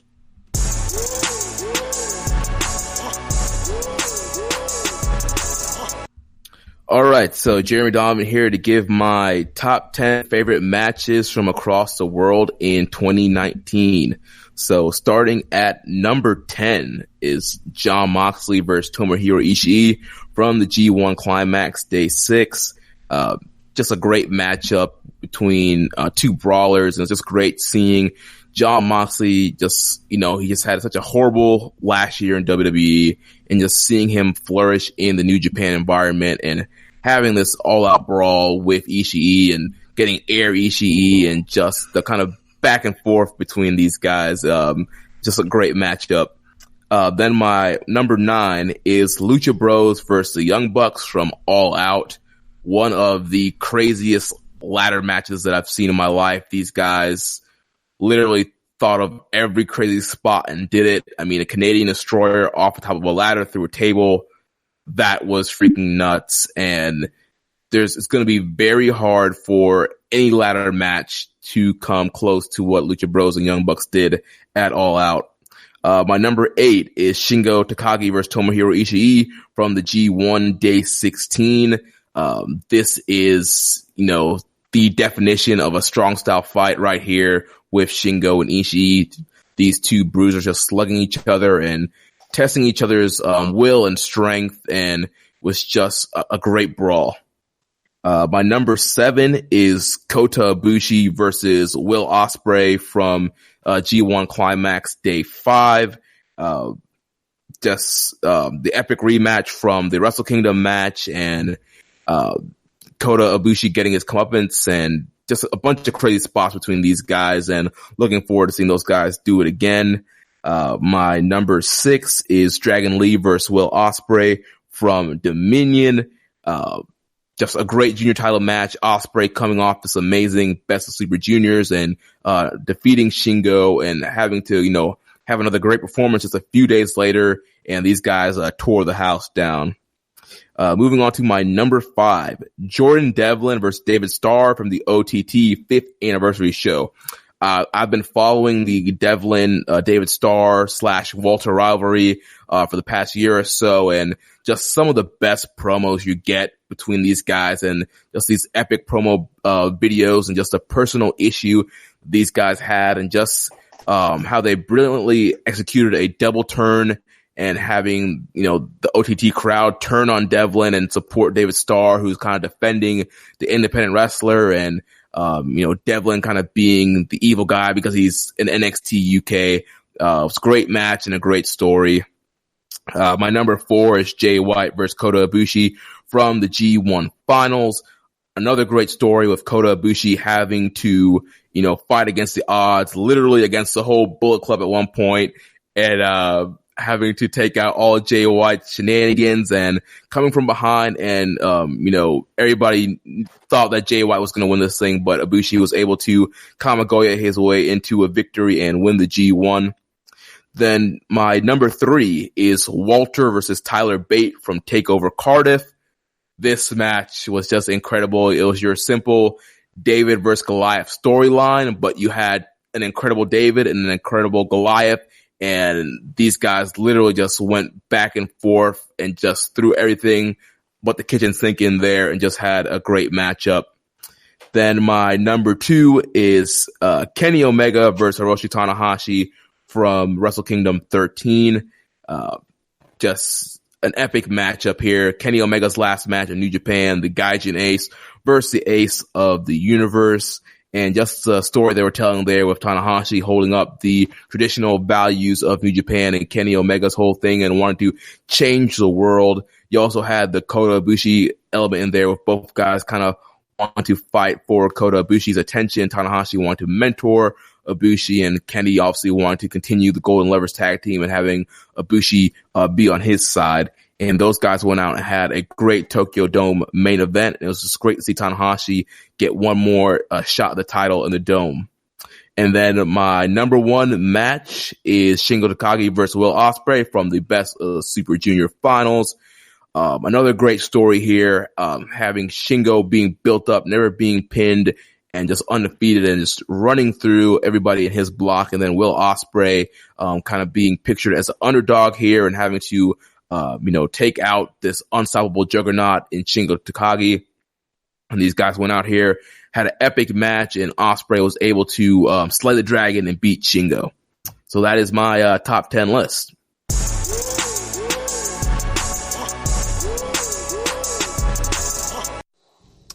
Okay, so here we are. It's the end of the year, and James Boyd of One Nation Radio has asked me to send in a list of what I consider to be the 10 best matches of the year, starting with number 10. And I've got to say, in 2019, this is almost an impossible task, and in most cases, you could say any match from a list of probably close to 100 matches that occurred around the world, and you'd still be, nominating matches that, 15, 20 years ago would have easily been match of the year, even a decade ago. So, there's never been as much good wrestling accessible or available to us as there is now. And so I'm very excited to hear what other people's lists are aside from just mine. And this is no way an authoritative list. This is just a list of what I've seen and what I've consumed and what I think are, 10 of the best matches of the year. Before I start, I do want to give an honorable mention to, match from Dragon Gate, KZ versus Pac. And another honorable mention to Kito Kiyomiya versus Segura from Noah's Global Tag League. Two of the best pro matches of the year that unfortunately just barely didn't make the cut for my list. But if you haven't seen them, they could easily be interchangeable with almost any match that I'm about to list. So, you definitely want to go out your way and catch those matches. And that's Kiyomiya and Segura from Noah and KZ versus Pac from Dragon Gate. So let's start with number 10. The number 10 match that I have listed is El Vikingo versus Laredo Kid from Triple A or Triple A. This match is literally just pure insanity. A match that is revolutionary when it comes to an age where athleticism is at an all-time high in wrestling, and these guys were able to take the athleticism that's at an all-time high in wrestling and improve upon it and exceed it. If you haven't seen Vikingo and Laredo, it's a thrilling spot fest lucha style match. These guys are in a different league, honestly, and I can't wait to see them either in Japan or in America once someone gets wise and starts booking these guys, brings them in. So go out of your way to see that. Coming in at number 9, I'm picking Daniel Bryan versus Kofi Kingston from WrestleMania, and just one of the best told stories and feuds of the entire year. One of the most meaningful moments of the year with the Kofi title win. The emotion, the build, the stage, it had everything. And, as great as Kofi is, Bryan was just, a master at basically bringing this guy to an even higher level and upping his game. And I love this match. It's something that I'm definitely going to watch again, and one of the best WrestleMania matches of all time. So Bryan and Kofi. Coming at number 8 is Adam Cole versus Johnny Gargano from NXT TakeOver 25. So this would be the rematch of the match that they had at TakeOver in Brooklyn, which I was actually there for that match live, but I preferred the rematch where Gargano finally beat Cole for the NXT title. And Gargano is the king of TakeOver. There's a reason they call him Johnny TakeOver, and Adam Cole has shown, exactly what all the hype and the buzz was, for him. And these two guys kind of took a feud that was built off of, circumstance and injury and, kind of thrown together haphazardly, and they were able to, with the promos and, the build and everything of that nature, kind of salvage it and actually turn it into something that was, probably the feud of the year in, NXT this year, which is just remarkable and one of the all-time greatest TakeOver matches. And that's really, really saying something. So, congrats to, Cole and Gargano. At number 7, I have, Cody versus Dustin from AEW Double or Nothing. And this was a match that completely caught me off guard and by surprise. It's my favorite AEW match of the entire year. To believe that it was gonna, involve Cody, and be 5 stars was something I never would have really, considered or imagined, but, it did. And I mean, the emotion of this match, the story of this match, the timing of this match, the blood, the visceral, reaction of people, the emotion. Everyone was crying at the end of this. The post-match angle, the promos leading to it. This is a perfect presentation, and one of my favorite things that occurred in wrestling this entire year. So I've got to definitely give props to Cody and Dustin on that one. For number 6, I'm going to nominate Shingo and Ishii. And, obviously I host one of the more successful New Japan podcasts out there, Keeping It Strong Style Weekly. So this is the first New Japan match to make my list for the year. And just the most brutal, most violent, and hard-hitting strong style Hoss fight you're going to see anywhere in the world. That's including those boys over in Big Japan and All Japan, everything of that nature. Like, this was just awesome. Two bulls going to war, and two of the best competitors in the world today, fighting for honor and fighting for pride in the G1 Climax. So enough said there. Just an incredible match. At number 5 is Hiroshi Tanahashi versus Kenny Omega from Wrestle Kingdom. And if you didn't hear my recollection of things during the top 10 list that I did for One Nation Radio during their New Japan retrospective, you might want to check that out. But just an incredible match, an incredible build, a lot of intrigue, a lot of interesting story elements.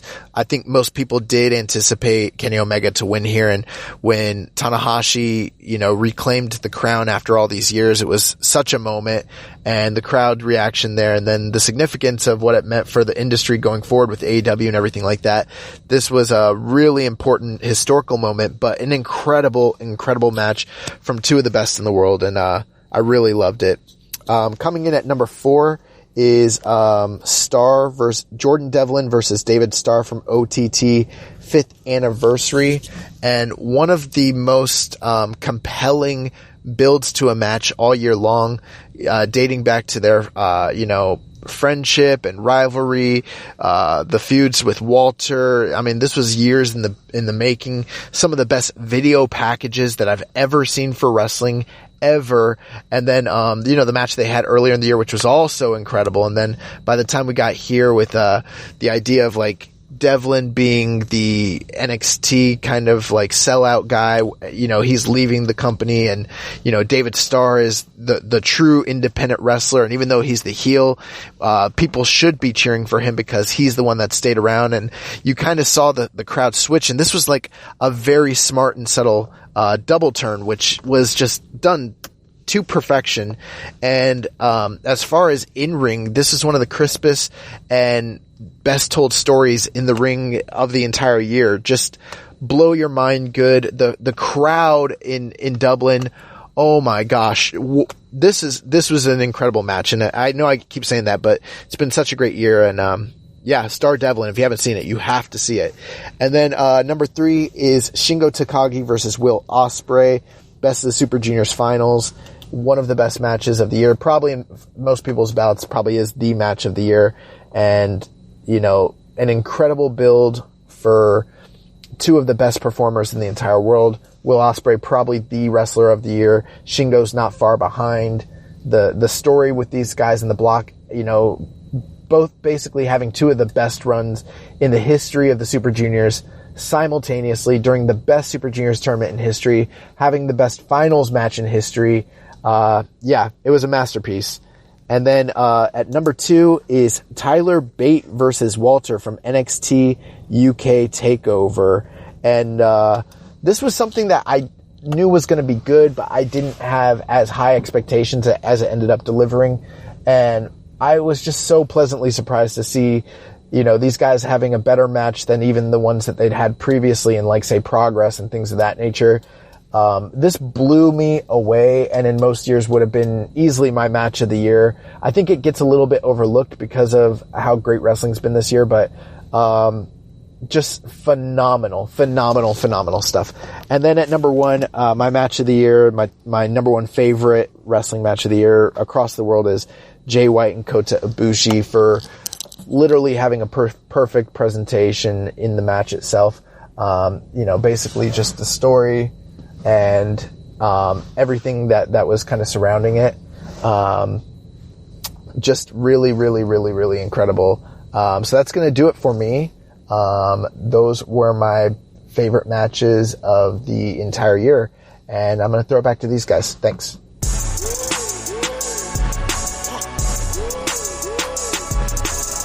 All right. So let me get into my top 10 right now. When we were talking a little bit about it, I told you before, my top 10's a little off the wall almost when it comes to there's no Natsu matches, unlike my Stardom top 10 that we had on there. That was my one mistake. I regret it.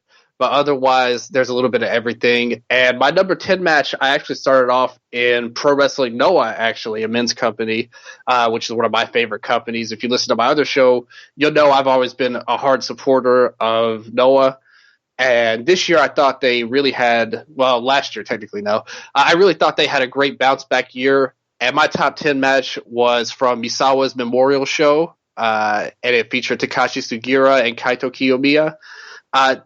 Kaito, he's a guy, if you're not familiar with Noah, he's like this really young guy, only 22, 23 years old, but he actually won the title at the start of the year and had a title reign that lasted the whole year. In that time, the company got bought. Crazy things happened in the company, but everything really rose up. It's like his title reign kind of elevated them to a next level.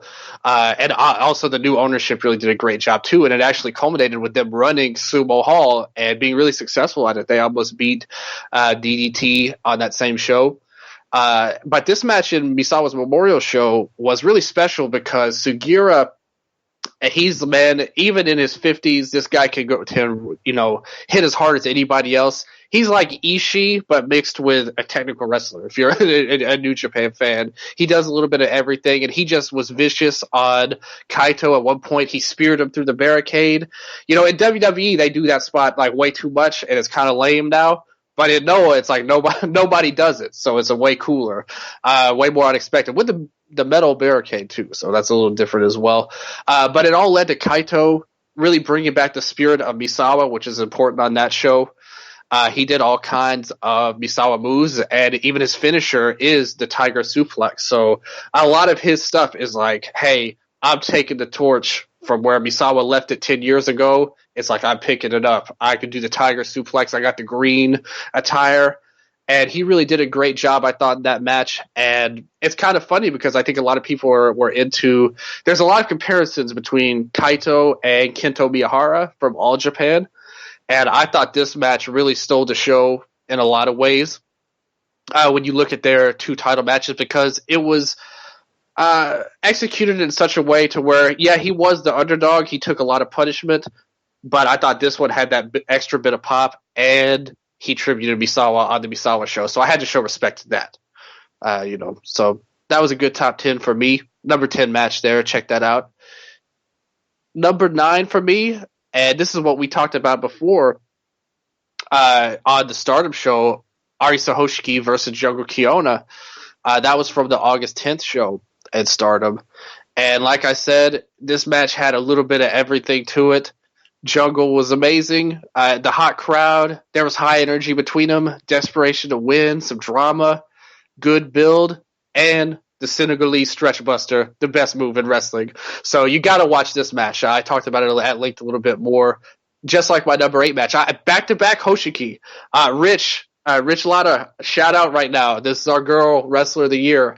Back-to-back in the top 10. Hoshiki, my favorite match of hers wasn't actually a Jungle match. I actually liked the Hazuki match from the July 24th show even better. Just a little bit. You can really toss these up any way you want. I think a lot of people might have even liked the Jungle match better, to be honest with you. But for me, the pop for the Hazuki Straw, the hatred between these two, and that's a match you don't get a lot in Stardom. You got some storyline matches and some great moves, but what this match had to me was hatred. And, they had the emotion to it. Hazuki's missed. Like, where are you at, Hazuki? I need you to come back right now. We all need you. The world needed you most. You disappeared. That's kind of wild right there. But those were my back-to-back Hoshiki matches. Number 7, something totally different. That is the Battle of the Brothers from AEW's Double or Nothing, May 31st, Cody and Dustin Rhodes.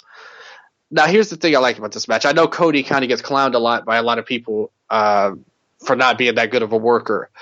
And I kind of agree with y'all, actually, people who think that for most of the time.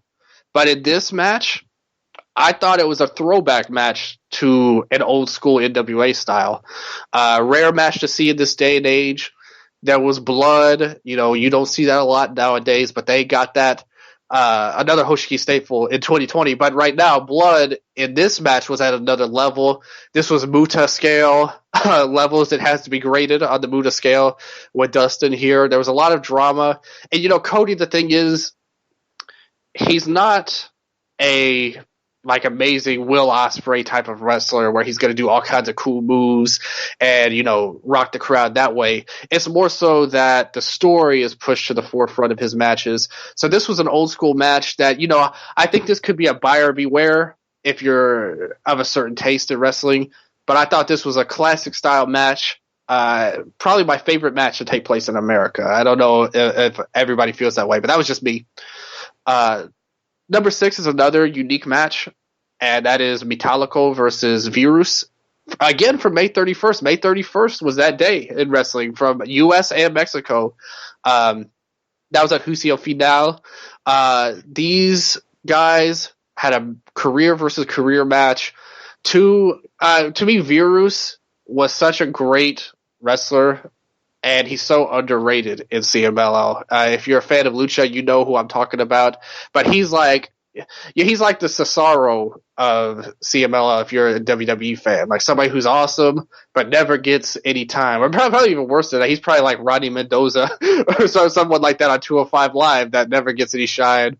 Or Isaiah Swerve Scott or something like that. But this guy could do everything. One of the best technical wrestlers in the world to me. Metallico has never been any good, to be honest with you, but gave the performance of his life in this match. And I thought it was special because it was unexpected. The Arena Mexico crowd was all in on this, and that's something that you don't get in a lot of other companies that Lucha does have over the others, is that the crowd is at another level in Arena Mexico matches. So, really a memorable match, and I thought the best Lucha Libre match in 2019. Number 5 on my list, we're getting to the top 5 now. And this is, again, we're going back to Japan. I think all of my top 5 is actually in Japan. So shout outs to the American and the Mexican matches that made my list. But number 5 to me, Takuya Nomura and Yuji Okabayashi. Big Japan. Osaka Surprise, July 21st.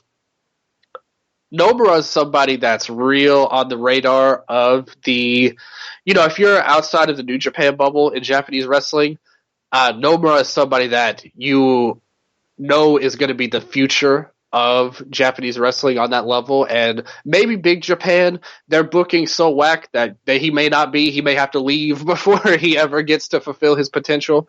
But this guy, he's got everything you want in a wrestler, both as a singles and a tag team. And Okabayashi, if you know him, this guy is unbelievable.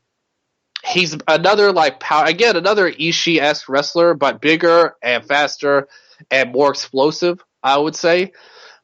And despite the attendance, because this wasn't the most successful show, because they had the storyline leading into this was Okabayashi beat Nomura like 5 times in a row on some tag matches building up. But this match had the passion and the fire that you needed to take it from a great strong style, you know, Big Japan style of match, to a match of the year candidate level. This had the hard hitting, the big bombs. Nomura, he was desperate to take the torch. It wasn't a passing of the torch. He wanted to take it from one of the best wrestlers in the world. And Okabayashi, he showed his talent as a multifaceted performer here to me. He was the dominant wrestler, which is what his size called for. He's a lot bigger than Nomura. But also his selling was really compelling. He made Nomura look like a star. One of the best all-around matches of 2019. I think it's going to go under the radar because it was in Big Japan and it just wasn't. We really don't know what's going to happen with Nomura because of the booking, I feel like. But that was my number 5. Number 4, Nanae Takahashi and Takumi Iroha from May 25th, Seedling.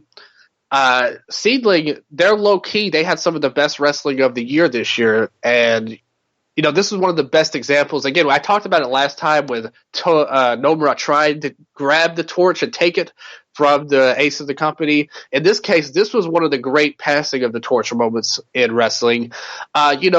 Takahashi, she's criticized a lot if you follow Joshi, if you're really adept to that, because let's face it, she runs the company. She's like the Triple H of Seedling right now, except for like a way better wrestler, actually.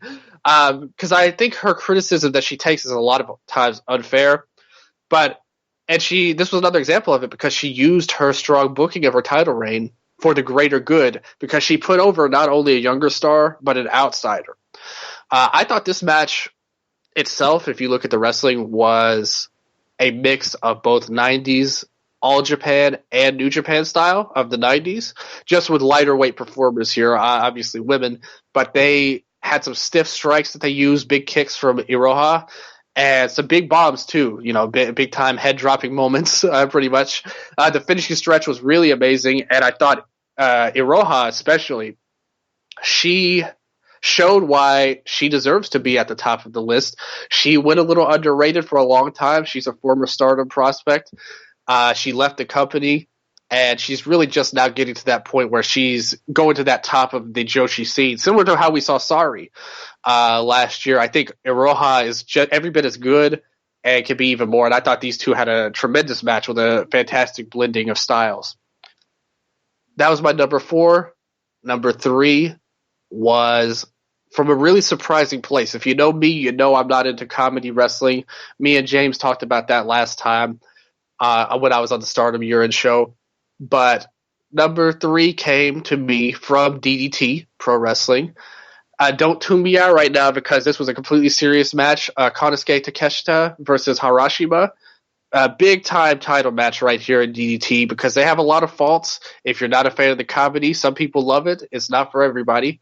But in the match like this, they showed they could deliver big when it's the right people in the right situation because Takeshita is really the antithesis of what DDT is about to a lot of fans. Because this was a straight-up serious match.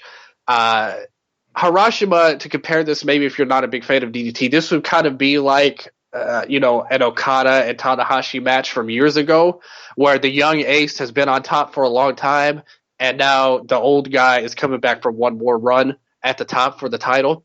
And they had a tremendous match. The crowd was going completely crazy with it. I would really try and give this match an open mind because, like I said, I know that DDT is not necessarily for everybody. But I thought these two just had a fantastic performance. Told a classic, tried and true story. This wasn't like they reinvented the wheel or did anything crazy. It was all straight up wrestling. And, Takeshita is just an unbelievable talent. I always wish that he would go somewhere else because, like I said, I'm not a big fan of DDT personally in terms of the comedy. But I think these guys really got it done. Highly recommend that match. And I think it might give you a new appreciation for them. That was my number 3. Number 2 is a match from New Japan, my highest rated New Japan match of the year here. And I don't think there needs to even be any discussion or introduction to this match because this was Shingo Takagi versus Tomohiro Ishii from August 8th, the G1 Climax. To me, I always say this kind of match to me is a soul food match. Maybe it's not great, maybe it's not perfect, maybe there's things wrong with it, but no matter what, this kind of match, you're always going to like it. Just like if soul food, it's not always going to be perfectly made or the kind of food you want, but you're always going to end up liking it when you eat it. And that's what I feel like in this match because this was the best possible version. This was like the best Memphis ribs you could find ever. This match was everything you expect and want for these two names involved. And I think something that really makes it special to me is that if you look at a lot of the big matches with Will Ospreay and Kazuchika Okada, they dominate New Japan throughout the year, and they have a really epic style. This was really bare bones with Shingo and Ishii. It wasn't anything fancy. This was all about trying to beat the crap out of each other, try and win that match, and I thought that really brought it up to me, and I really appreciate it because it's such a rarity outside of guys like these in New Japan right now. It was brutal but beautiful. It was brutal. That's the only way I could describe it. I highly recommend that match. But still, it wasn't my number one because there was only one match that could be number one for me. And if you listen to my last show, usually most years I don't have a favorite in terms of a single match. Some years I do, some years I don't. This was one of the years that it was really, really hard for me to pick a number one because I honestly think like the difference between number one and number 10 is real small. Like you can go any way you want. But to me, I had to go with a match that captured me in terms of the drama, the consequences, and the in-ring performance itself. And that was from November 2nd from Seedling again. I told you, stop sleeping on Seedling. Like they'll wake you up here. It was Nane Takahashi versus Arisa Nakajima. Title and hair versus hair match. I just thought this was the peak of the Max Voltage and Las Fresas de Egoístas, which translates to the selfish strawberries. You didn't know that if you don't speak Spanish. And you can't. I tried looking it up on Google Translate to make sure I was right. It's not even there, so I'm talking real Spanish right now when I say that. But their whole rivalry was really big on the last half or the last quarter, really, of the Seedling year. And it was also the culmination of years of stuff between Nakajima and Takahashi, who go back, well over a decade at this point, when Nakajima was still a JWP fixture. Takahashi was doing her things. So we're going back into the dark ages of Joshi right now with these two's feuds. But in the end, it saw the two main people and their respective groups square off with both the company's top title and each woman's hair on the line. I think the only thing that you could really say about this match, which kind of had me thinking about taking it away, was that the crowd wasn't with it the way it was for some of these other matches. So if you're somebody that's huge into big crowd reactions, I think that could take it away from you. But if you look at the match itself and the wrestling, these women had everything in their match. There was hard-hitting action. There was drama. The finishing stretch, because there was a part where, and this is my point of the match I want to point out here, they basically there was a lot of great pacing throughout the match at high energy, but then there was a point where they had a standoff, and it felt like that was the moment where things were about to kick into that top gear, and things got real from then on.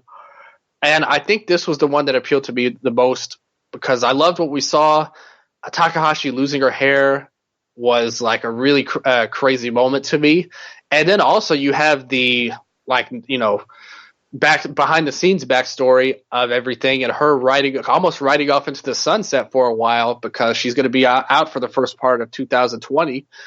We don't really know when or if she's coming back, but she ended it on a hell of a note here.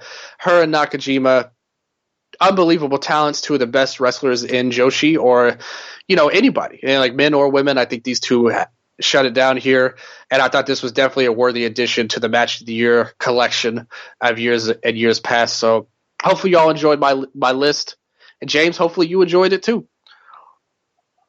But that's all I got to say. That's my top 10 right now for the year, and hopefully y'all like the show.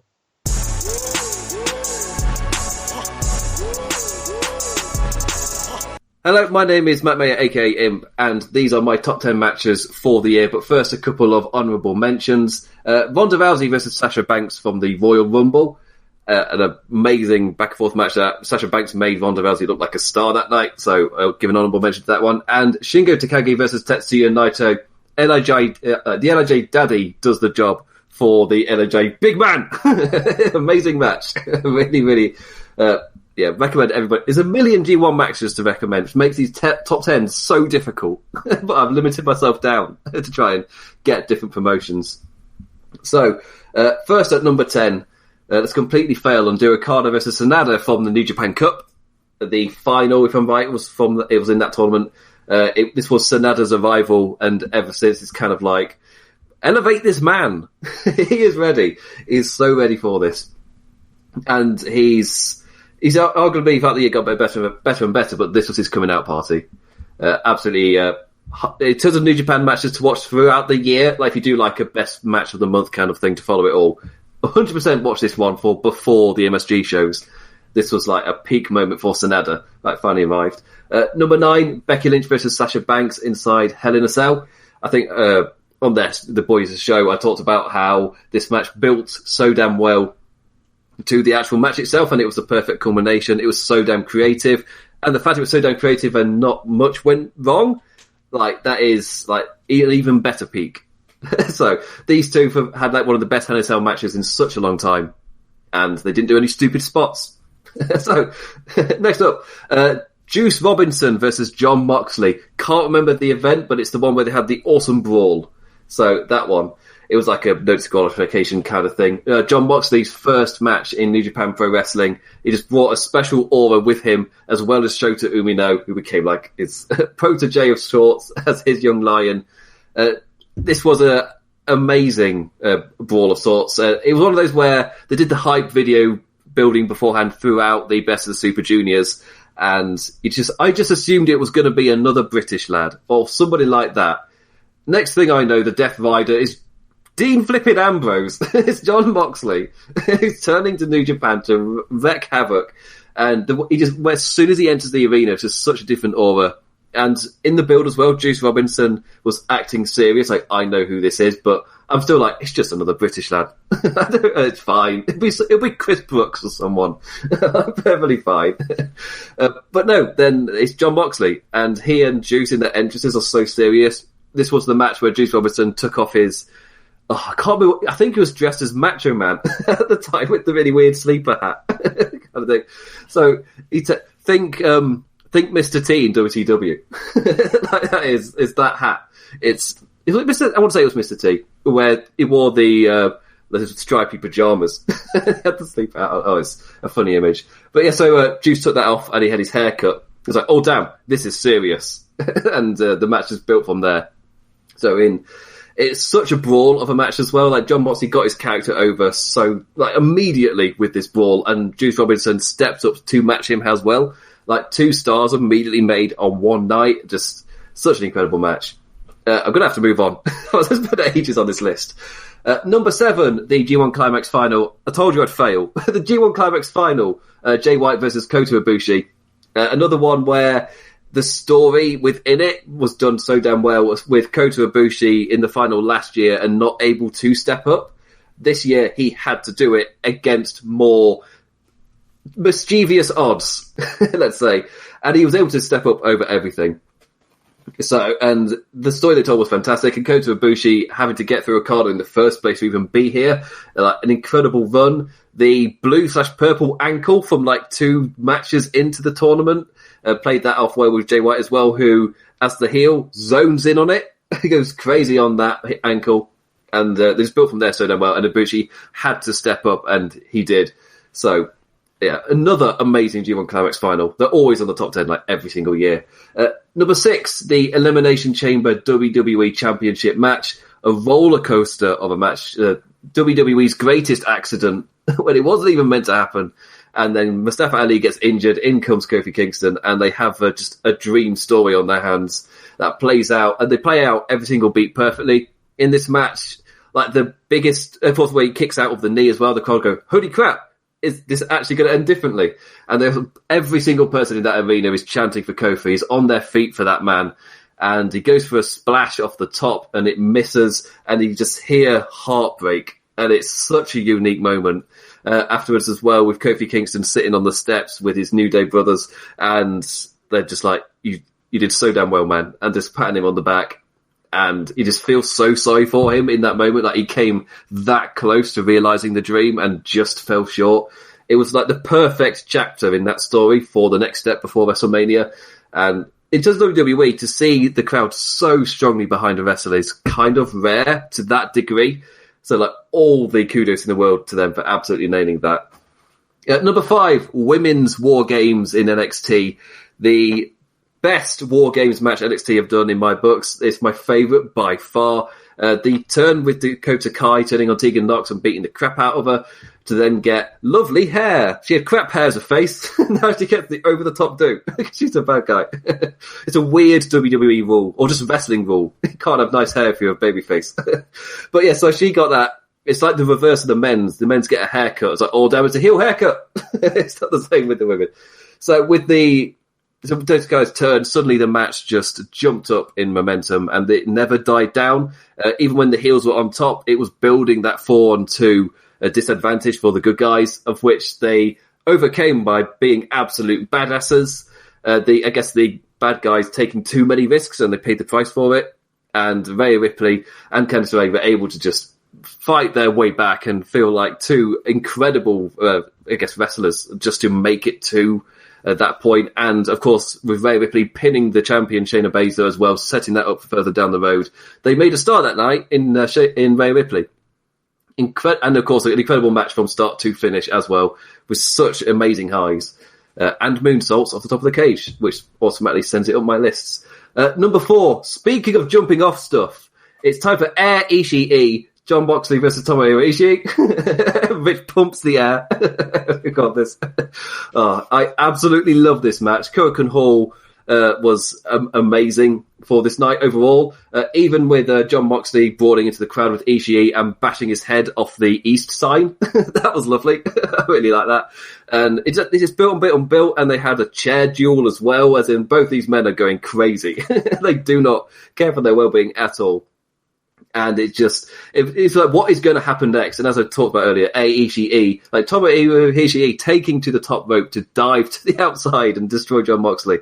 It was, it just elevated to points I didn't think I'd ever see. And Ishii being the thing I remember the most. It was such a fantastic match to watch. And at the time, there was a question of, is Jon Moxley fitting in New Japan? Is he going to have that match which cements him as like a top New Japan guy? This was it. He arrived with this match. Easily a top 5. Number 3, Adam Cole versus Johnny Gargano from TakeOver New York. I described this on the One Nation Radio show as like a religious experience for me, where I was out cold, I was ill. It was like I was drunk, and then I was given the smelling salts to wake up. It was incredible. It was a unique experience for me because I wasn't very well, but this match just woke me up like it was midday or something. I was so awake for it. The crowd were seemingly on their feet for like 15, 20 minutes, which couldn't have been true, but to ill me it was. I don't want to go back and watch it because it was such a unique experience that I rate it as one of like my favourite moments of being a wrestling fan, being that ill and then coming back to experience and coming back awake and alive to experience such a high. For me, this was an amazing match. And the fact it's topping so many, I guess, best of the year lists, it probably means that it wasn't just me on my ill self. A load of people really agreed with me. So that's all to say. But yeah, one of my favourite matches of the year. Number 2, Will Ospreay versus Shingo Takagi, Best of the Super Juniors final. I was so close to putting this number 1. Number 1 and 2 were so back and forth, because this was by far my favourite New Japan match of the year. I was behind Will Ospreay, obviously being British, I have to support my fellow Brit. But you'll notice that on prediction stuff as well, that I'm like, no, I'm going with Zack Sabre Jr. He needs his comeback from like Boris Johnson. That needs to get his comeback. But, so I was behind the Brit Will Ospreay, but Shingo Takagi was undefeated at that point, and I was like, Shingo's winning. This is his moment. They are putting him over here. But they didn't. And they actually used the undefeated guy to put over the champion, and Will Ospreay feels like such a big deal now. And this match is such a good job of they painted Shingo Takagi as that undefeatable beast, but Will Ospreay, he's just of another level. And it turned out that Will Ospreay was the guy who was like throughout this tournament, like almost like 4 to 5 star matches every single night. It's insane. He got like a 5-star match out of Rocky Romero. He was insane across this tournament. And this was like a peak of just such a perfect match. Both guys came out of it feeling like superstars. And it didn't even feel out of the question for the juniors to maybe main event the Tokyo Dome, given the hype around this match. Will Ospreay did his best in the debuts, but that obviously something else has happened. But this was by far my favourite New Japan match. And if you know anything about me, I'm a major New Japan nerd and fan. So to reach that point, you have to be something special. For me, this match was absolutely special. So many like jaw-dropping moments, which just shocks me, and it swung back and forth. And the entire time I'm just waiting for Shingo to do that move, to do something which takes him out, be it Made in Japan, be it the Shingo Lariat, whatever it is. But Will Ospreay kept kicking out. Like, what do you do? And then Will Ospreay he killed the man, essentially, to win it in the end. Such an amazing performance. So, and then of course, number one, the one was going back and forth constantly between this and the last match. Daniel Bryan versus Kofi Kingston. Really, what decided it was talking about it on the show with Richard James. It's just, for me, in every category of which you can kind of assess a match in terms like story and I guess the skill of which they were trying to do and the wrestling itself, the momentum for it, it was 5s across the board, or 10s, depending on how you're doing it. This was such a good match. For me, this was perfect. This is what wrestling can and should be. It's really not that difficult. This is the perfect template of what to do in terms of build, in terms of execution, hitting all of the right notes at the right point. This was that match. I went on the roller coaster as well. I was so behind Kofi Kingston that every time they swore to Daniel Bryan, I was like, oh God, not again. kind of thing. But they didn't do it. They teased me with that instead of that actually being the finish, and it built to Kofi winning so damn well. All of the stars in the world for this one. For me, this was wrestling perfection. This is what WWE can do when they're not doing whatever weird stuff they're doing. This is what they can do every single year, or at least for every single like major pay-per-view. They can do this. They just don't for some reason. And this was the shining example of what WWE can do in the modern day. Like, WWE being fantastic isn't a thing that can't happen anymore. This was that example. So, yeah, Daniel Bryan, Kofi Kingston, easily my match of the year.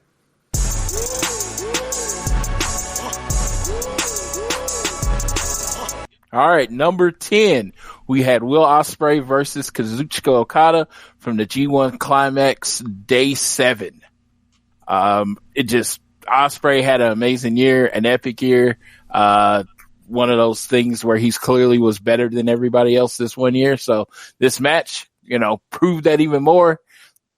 And Okada's Okada, he's one of those people that could be the MVP every year if you really wanted him to be. Number 9, Kota Ibushi versus Jay White, G1 Climax Finals. I was rooting for Jay White all the way. But Kota Ibushi pulled it out. No, but seriously, you want to talk about a babyface heel dynamic? This was classic, and even the crowd was just like as much as they wanted Ibushi to win, they wanted Jay White to lose, and definitely got into that. Number 8, Big Tom Ishii, Tomohiro Ishii versus Jon Moxley. G1 Climax, I believe it was day 6. They just beat the shit out of each other, and I enjoyed it. I mean, it was just one of those primal type of matches that I enjoy. Number 7, they tried to kill each other. Kota Ibushi versus Naito, G1 Supercard. I was just thought, yeah, they were going to try to. This was one of the starts of their drop each other on the head type of matches. Number 6, WWE Elimination Chamber 19. I was in the building, and good Lord, they wanted Kofi to win that match so bad. Everybody was on the edge of their seats, if not standing. It was just one of those emotional moments. I thought we were going to get Kofi winning the title then. Number 5, which I talked on a previous episode, Lucha Bros versus Young Bucks All Out. I thought people were going to die in that match. That match was so exciting. Again, if it wasn't so universally loved, I would say that me being in the first row made the difference, but that match was just killer. Daniel Bryan versus Kofi Kingston, WrestleMania 35. I said this on one of the other shows I do for the culture. I mean, it was just like what it meant to a lot of people, being an African American person, having someone become the actual WWE champion. It was just an emotional moment for everybody there. And it's like, you've seen some people that just didn't get it, but yeah, it was a big moment. Adam Cole versus Johnny Gargano. It actually happened the night before WrestleMania at TakeOver New York. Believe that was best 2 out of 3. I don't remember, honestly. I remember the match and I remember the finish, but when you came in there, it was again, the crowd wanted Adam Cole to win. Adam Cole was so over that night. and Johnny Gargano won, and he ended up getting the pop because it did tell that perfect story of him finally reaching the top of the mountain. Number 2, one of the best matches I've ever seen in my life, Will Ospreay versus Shingo, Best of the Super Juniors finals. That match, like, it is, as my friend Rich uses every now and then, was a religious experience. It was one of those matches that it was just so hard hit. No idea who was going to win until like the last 30 seconds. It was like, that's how you build a streak and end it, was that match. Will Ospreay had to go to absolute another level to finally put the shoulders down to Shingo. Him taking his first pinfall, it was amazing. And then number 1, Cody versus Dustin, Double or Nothing.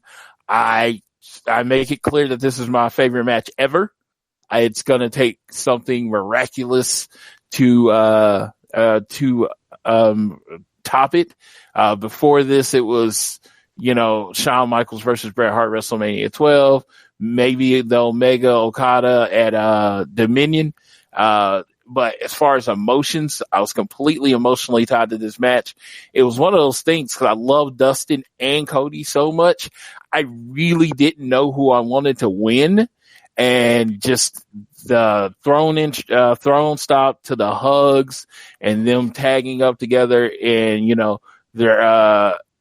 even Dustin coming out with a shirt that said Dusty's favorite on it. Oh my God. Everything about that story was perfect for me. That was pro wrestling. So that is my top 10 list.